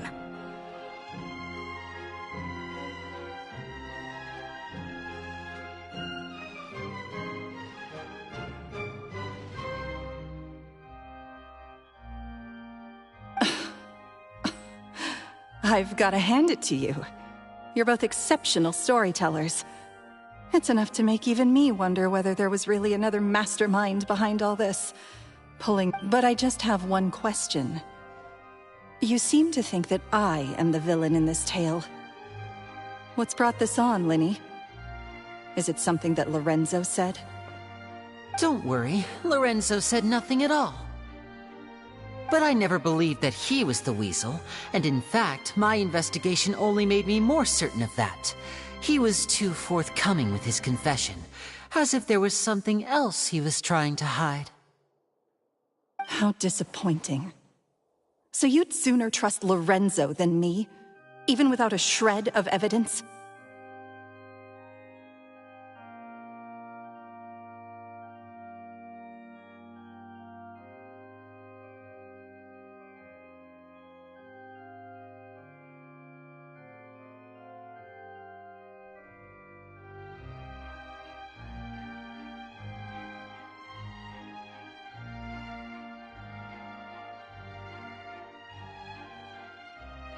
A magician is an expert at playing the audience to get the result they want. And I have no doubt that you, Gemma, are equally talented in this regard. With a little help from Lorenzo, you put on a very convincing performance. The lovesick fiancé, whose devotion to her betrothed is unshakable, even under threats of violence. Caesar was maligned and hated by all for 10 years, but you? Everyone sympathized with your plight. Who would suspect for 1 second that the lovely young lady always seen weeping in front of Caesar's grave was actually the mastermind behind his demise? No, not that poor lady. Perish the thought. Wait, so you mean the whole intimidation thing was just a hoax? Gemma and Lorenzo were both in on it? But why would Lorenzo agree to that? And why didn't he sell her out even at the end instead of admitting to being the weasel himself? Yes, why indeed? Maybe Gemma herself could enlighten us on that question.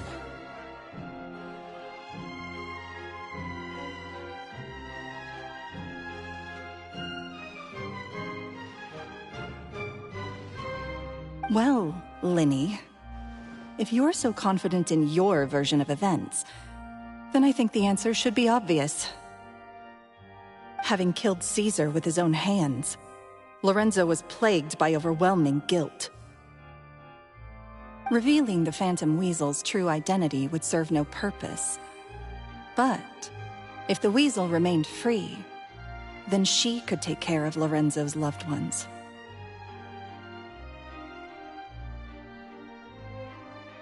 An excellent answer, though sadly a little dull. Is that right? Well, don't let me bore you. As a matter of fact, there's one thing I'd really like to understand. Why would the real weasel have targeted things that only have value to other people? Could you shed any light on that? Of course. After all, we're just telling stories here, aren't we?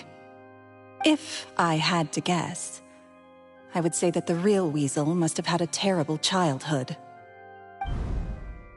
Left to fend for herself after her parents died young. Betrayed, scorned, beaten. She'd scrounge waste paper from garbage bins to draw on, using twigs and dirt for lack of ink and pen. She'd sew ugly rag dolls from whatever scrap material she could get her hands on. This was her only source of happiness in life. But it was all she needed, and she was content. Until the world decided that even this was too good for her. Once again, she was betrayed. And this time, everything was taken from her. She felt like life was a miry pit that dragged her further down the more she struggled to escape. At that tender age, she should have been happy. This was a fate too cruel for anyone to bear. Her pain became a breeding ground for dark thoughts. Thoughts which festered and grew into a twisted solution to her troubles. I detest the happiness of others, in all its forms alike. I will rob them of everything they hold to be good and true, and it will fill the void in my soul.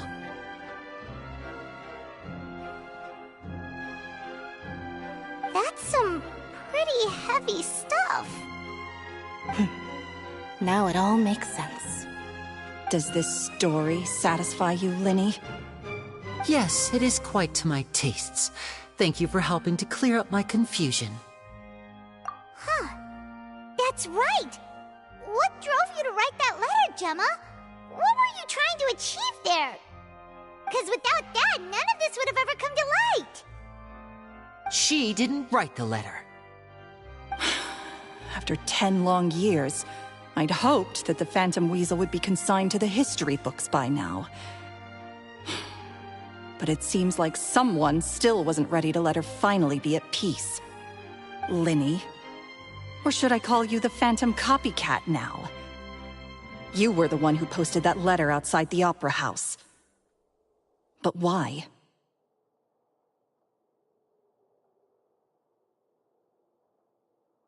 Very sharp, Phantom Weasel. Still as shrewd as ever. Well, no need for me to be coy about it. Our goal was to clear Caesar's name. The most straightforward way to change the public's impression of Caesar was to force the Weasel to show themselves. That's it? You had no other agenda? Of course we did. We made it quite clear in the letter, I believe. I shall take from you that which you hold most dear, just as you did to me 10 years ago. 10 years ago? You mean Caesar's death? You met him?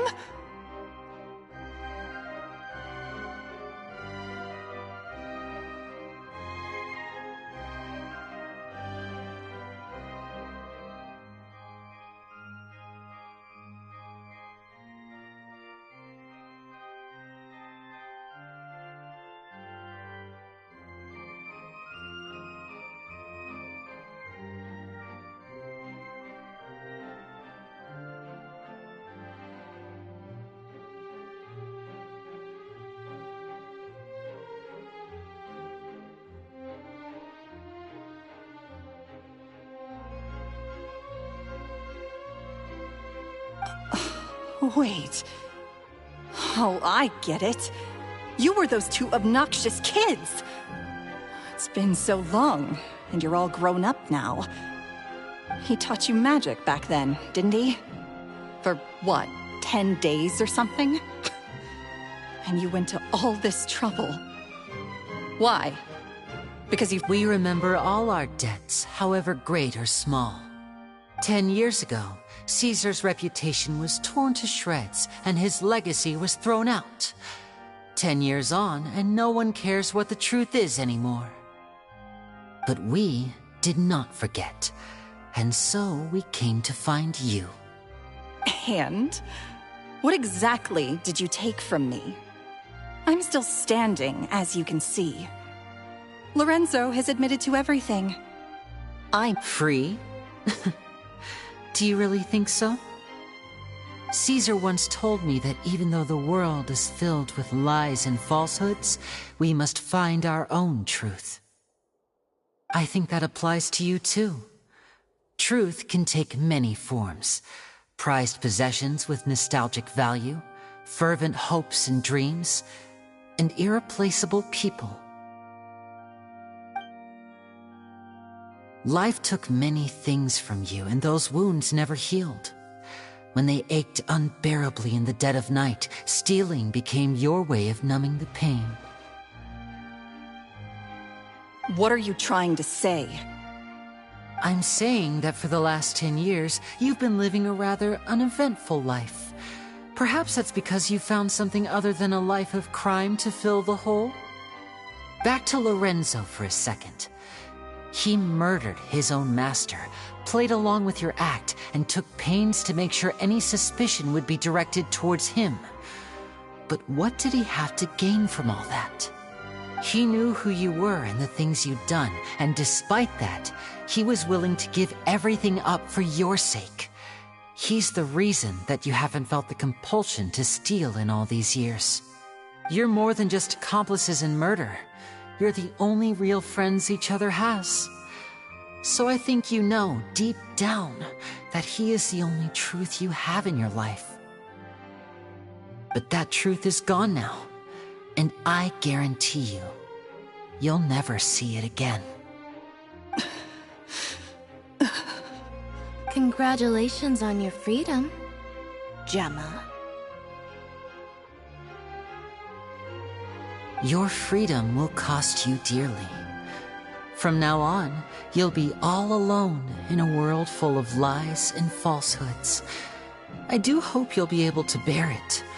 You've still got a long life ahead of you after all.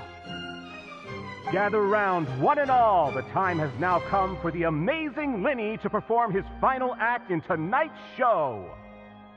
I'm sure you're all wondering what he has planned for the grand finale. Well, wonder no more, for the answer is a death-defying high-altitude escape. A high-altitude escape?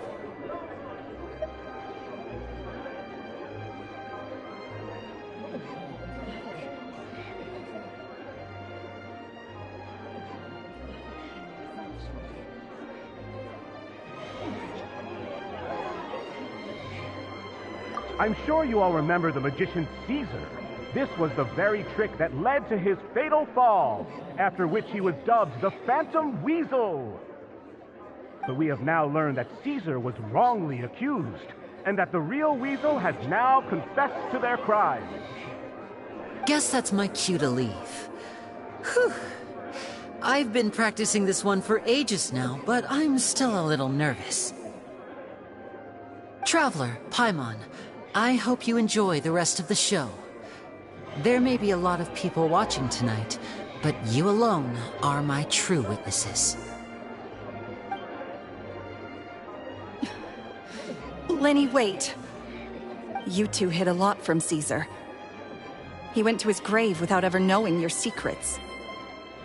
So what about now? Are you an open book? Or are you still the same as ever? You don't have to tell lies to end up isolated and alone. One day, you'll end up exactly where I am today. Maybe... You're wrong. I'm nothing like you.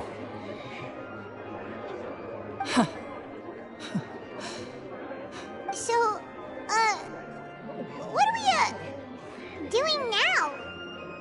Like Lenny said, when you're ready, let's head outside and watch the show. But what about Gemma? She'll figure out what's best for her soon enough. Oh, and if you'd like to see Lenny after the show, you know where he'll be. The usual haunt. All right.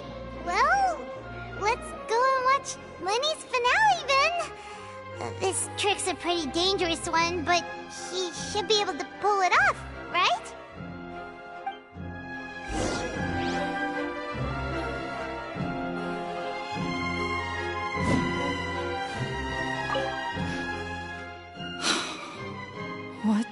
is my truth? Sometimes I think I'm like a gambling addict. All I care about is winning, and it doesn't matter what's at stake. By the time I come to my senses, I'm left with nothing. Oh, if I had my time again.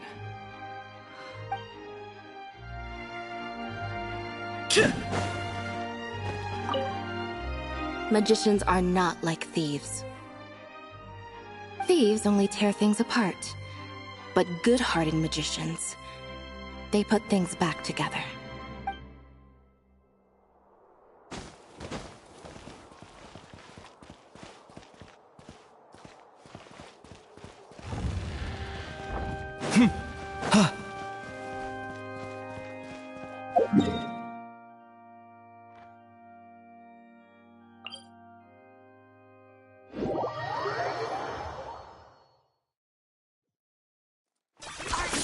Running away?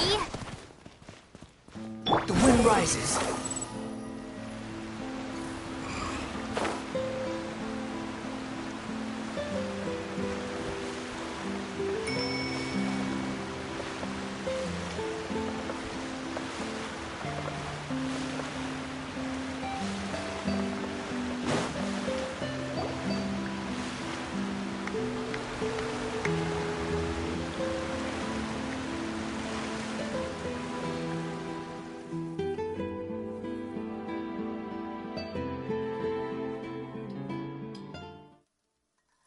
Magic should be mysterious, surprising, and defy logic.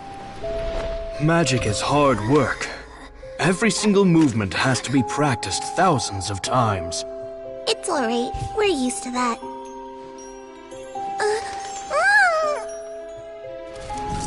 We're sorry.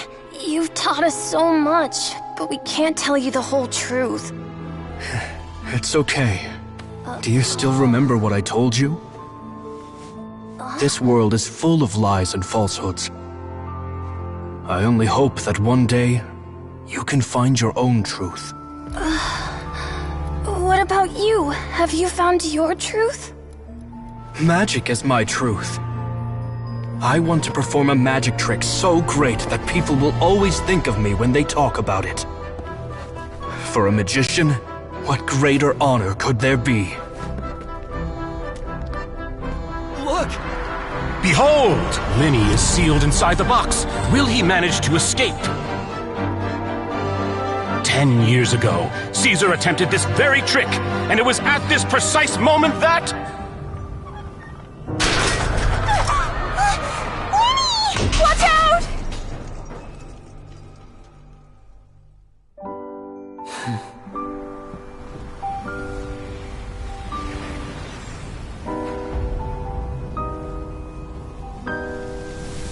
Mysterious. Surprising. And logic-defying. Isn't that right?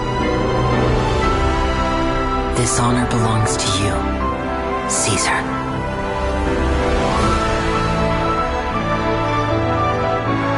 I'm just sorry it's a little late.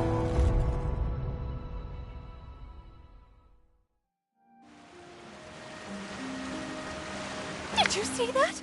1 minute he was falling, and the next, he turned into flowers. How could he possibly have done that? How mysterious. I didn't blink once. He just vanished, right in front of my eyes.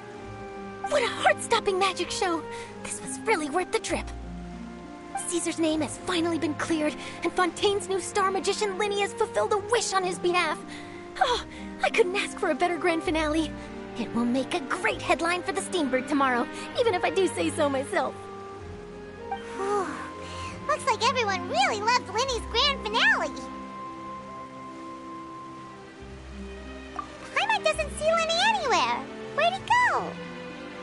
Oh, Lynette said he'd be waiting for us at the usual hunt. But, where is that? Oh, you mean the one where Caesar's buried? that's probably it.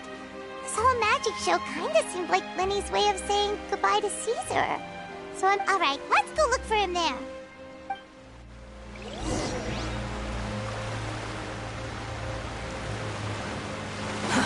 Too slow.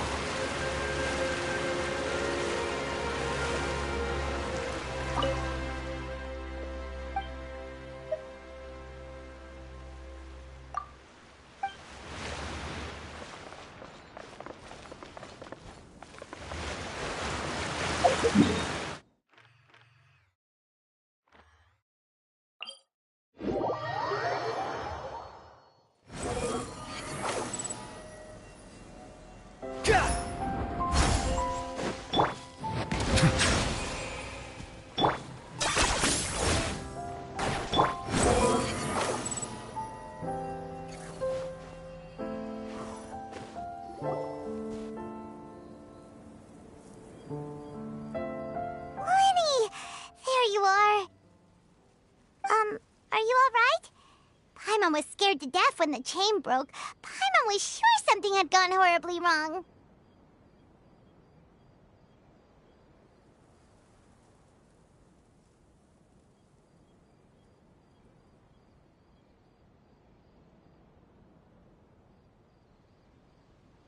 Magic is a performance art. A magician has to get creative to keep the audience on tenterhooks. That's our job.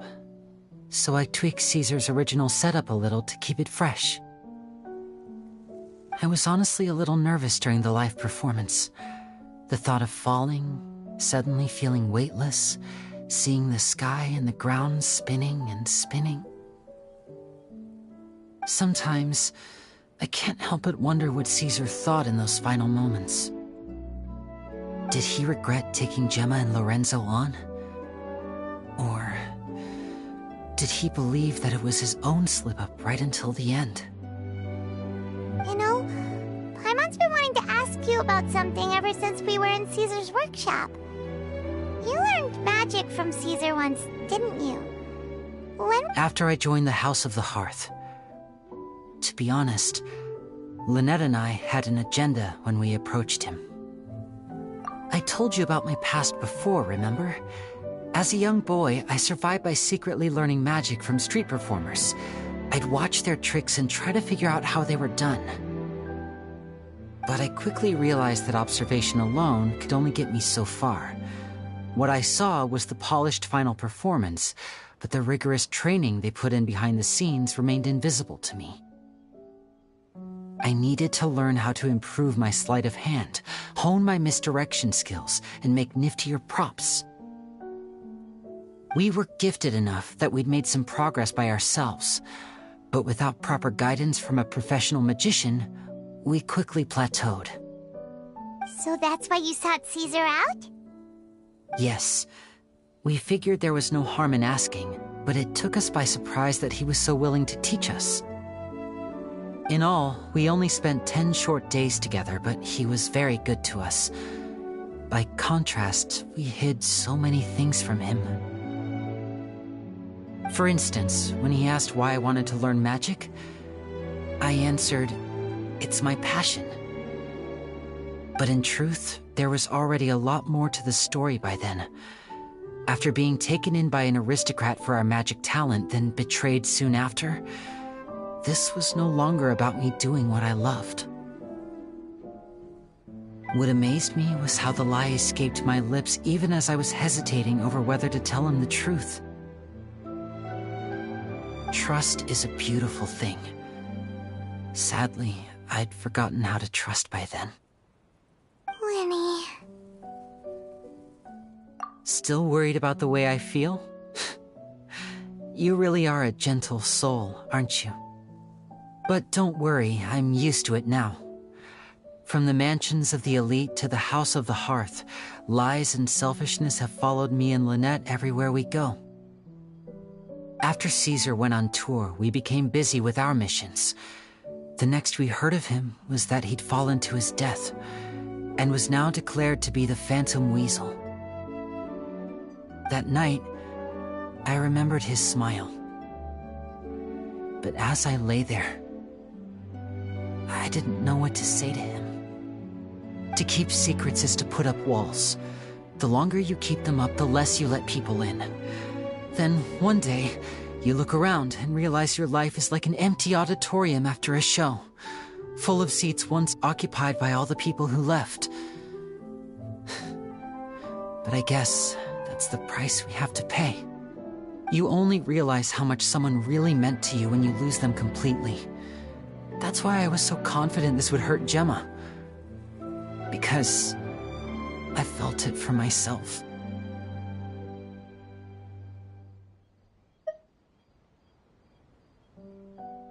Yeah, cheer up, Winnie. We've had to say our fair share of goodbyes during our journey, too. But whatever happens, Paimon always believes in what tomorrow brings. Delicious food, fun toys, and the traveler by my side. Paimon just needs to focus on things like this, and all the unhappy stuff goes right out the window. You know, Traveler, doesn't that kind of make you Paimon's truth? Exactly. It's the same for me and Lynette. We are the truest thing each other has in the world, and nothing can replace that. Life has taken plenty from us, like it did from Gemma. But at least it left us with each other. That's what gave us the strength to get through the darkest days. That's why the darkness never consumed me, and why it never will. Maybe we live in the shadows too, but we remember every precious ray of light that shines through. All right, time to lighten this conversation up a little. What did you think of the show tonight? Were you happy with it? It was amazing! Paimon just wishes we hadn't been so distracted with the Gemma situation. We spent most of our time in the Opera House just talking and pretty much missed the entire first half of the show. Winnie, could you do just one more trick for us?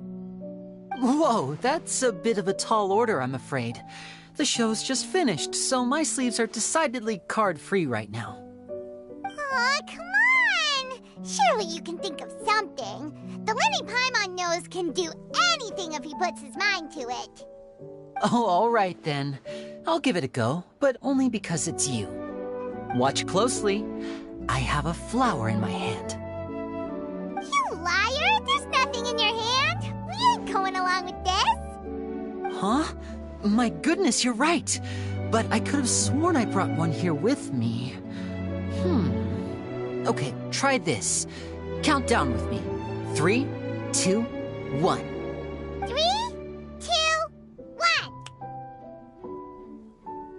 1. Now, have another look around. Maybe the flowers appeared somewhere else. Really? Let's see. Wow, there it is! Oh, this is a different flower from the last time, right? This one's called, oh yeah, a rainbow rose.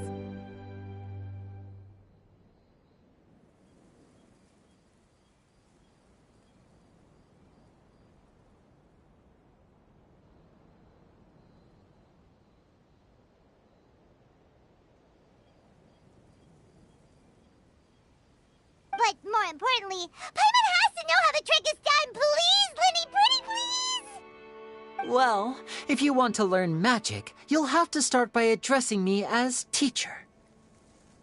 Ugh. Fine. Please, teacher, please! Since you asked so nicely, I'll share one little tip with you. Namely, the student of magic cannot solely rely on others being prepared to reveal their secrets. You have to observe, think, and find the answers for yourself. Is that it? Ah, look at the time. We shouldn't linger here too long. Thanks again for coming to see my show. I bid you both good night. I look forward to seeing you again. All right, fine. See ya. Shall we head back now, too? Oh, Paimon can't wait to read The Steam Bird tomorrow. Paimon bets Linny and Caesar will be plastered all over it. Let's head to the Steam Bird's offices tomorrow morning and see what we can find out.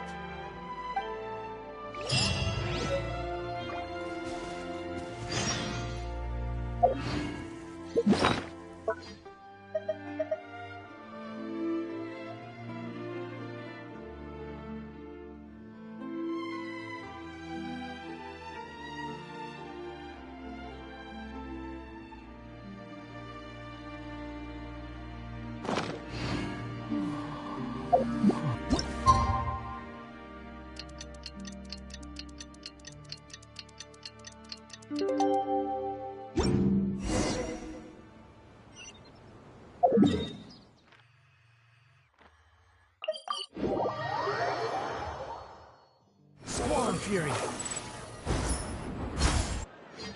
I'm very sorry, Charlotte, but my sister and I are quite busy today. I'm afraid we'll have to decline this interview. Oh, please, Linny, I'll only take a moment of your time, if you would be so kind. Huh? What's happening here? I spent all night writing my piece about the Phantom Weasel, and it was going to go to print this morning.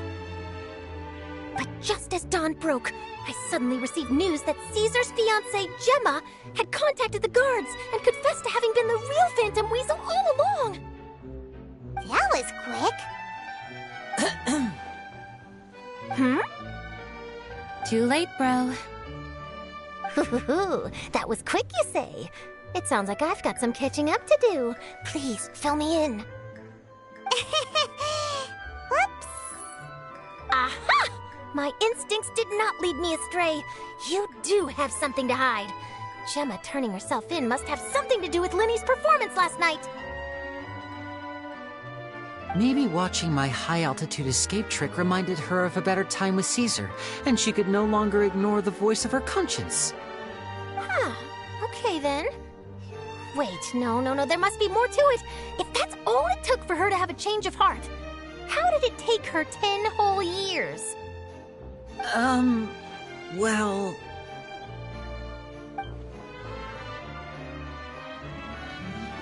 Oh, I remember now! You and Gemma were nowhere to be found after the show. What happened between you? Quickfire question! Where did you all go after the show? Oh, we went to the cemetery and Linny did a private magic trick just for us. Actually, glad you mentioned it, because that reminds Paimon, guess what? Linny started using rainbow roses in his tricks.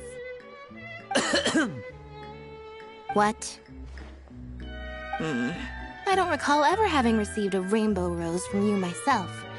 Is this supposed to mean that they're more important to you than your own sister?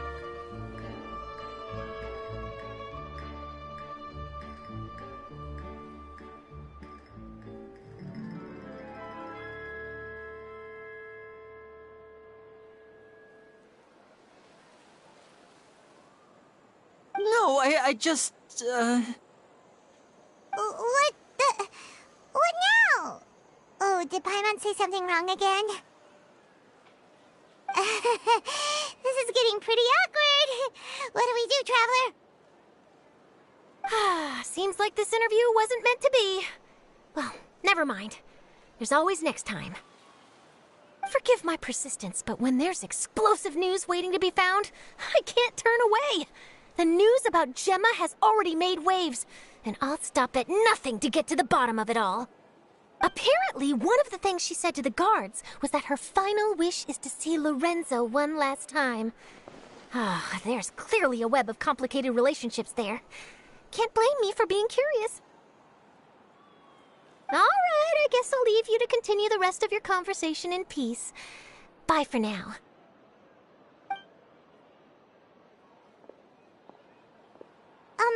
Lynette?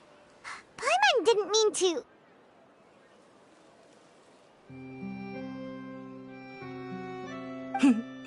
Don't worry, I wasn't angry. I was just trying to distract her. Oh, really?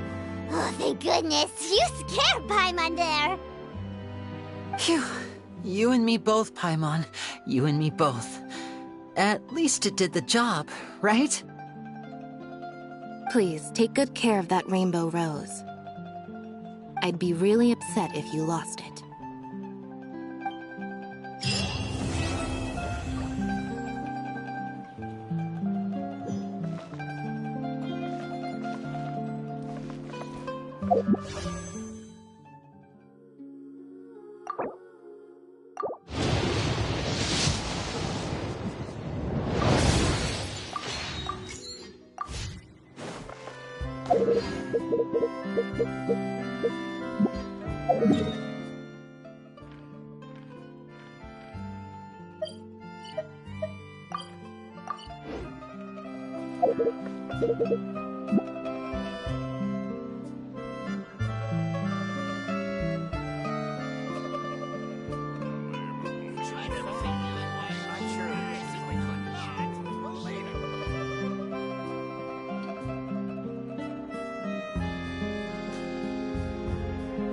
There's no such thing as pure freedom in this world. Even the wind cannot blow on forever.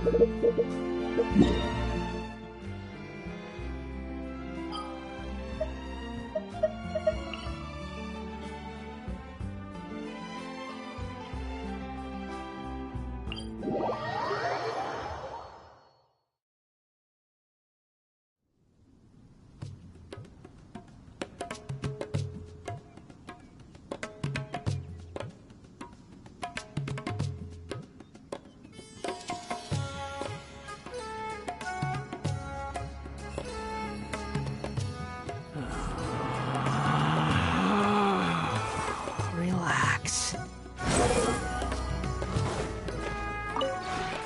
This realm is...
If you ever...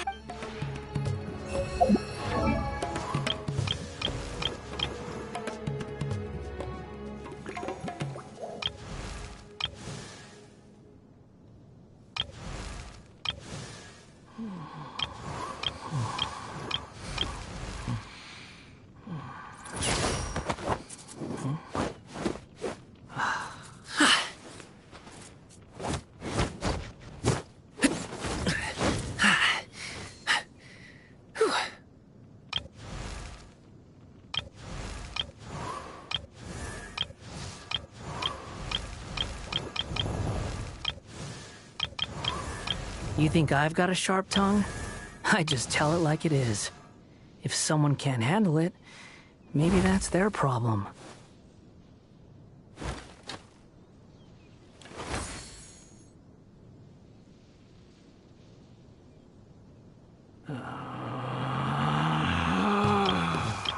Relax.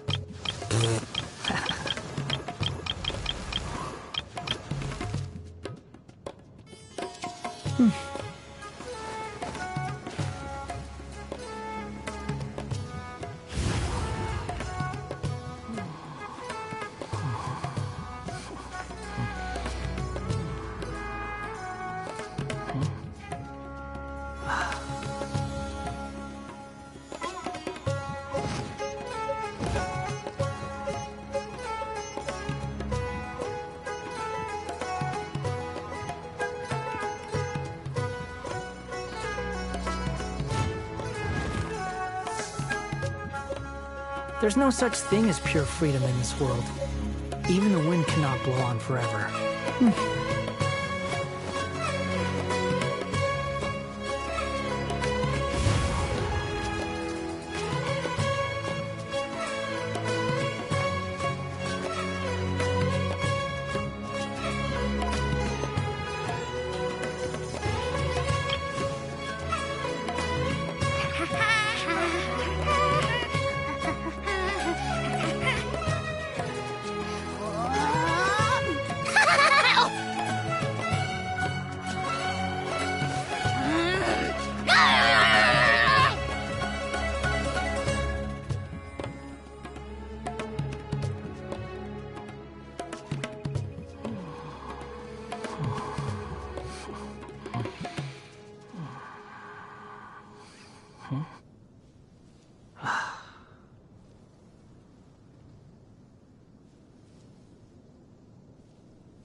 There's no such thing as pure freedom in this world.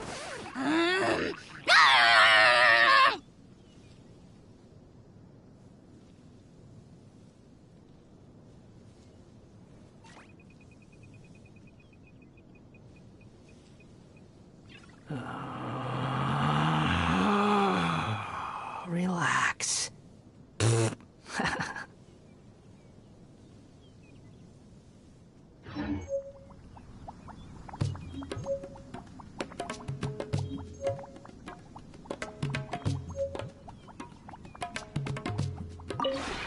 This realm is truly beginning...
If you ever have any questions about the realm within, you may ask me.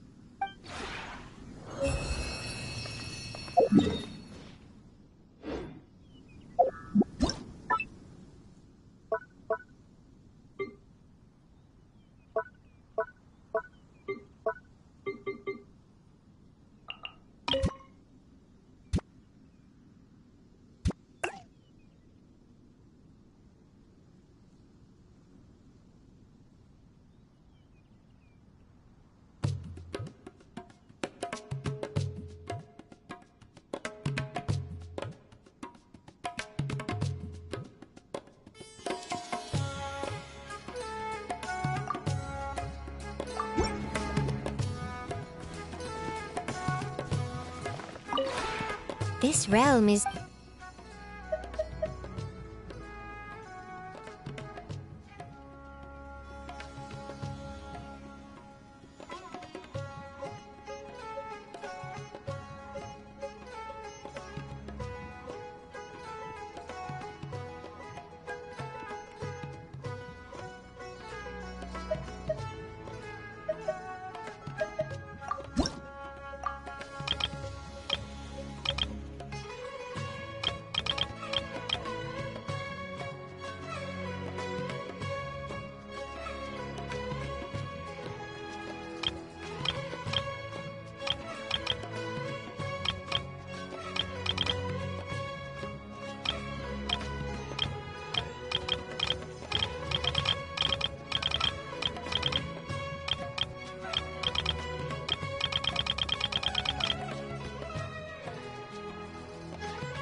If you ever have...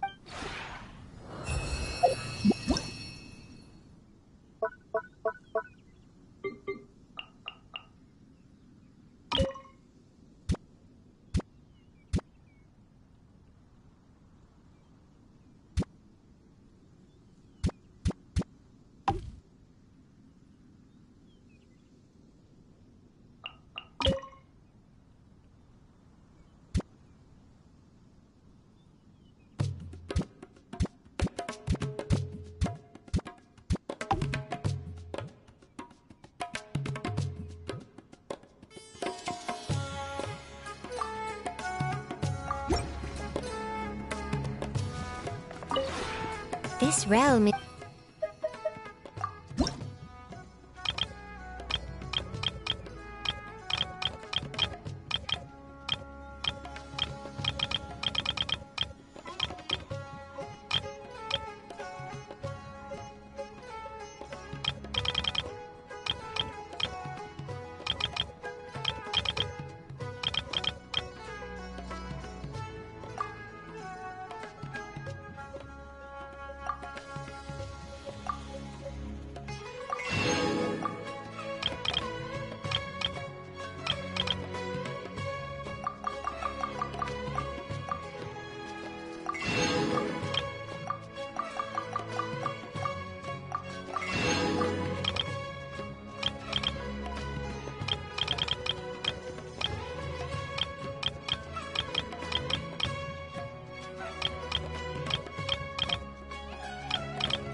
If you ever have it...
There's no need to exchange pleasantries.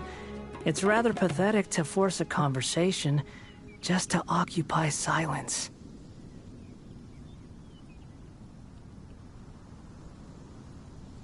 The wind rises.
Each day is a new page in my story. I want to savor every scene, every footnote, before I turn to the next one.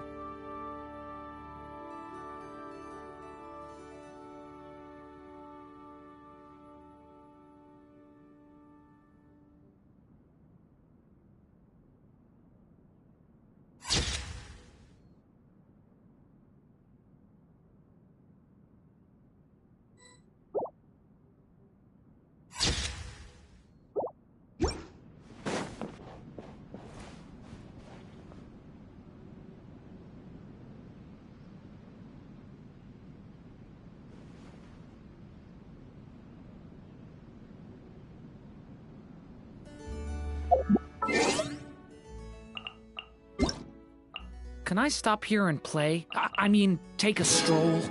I won't go too far.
This realm...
If you ever...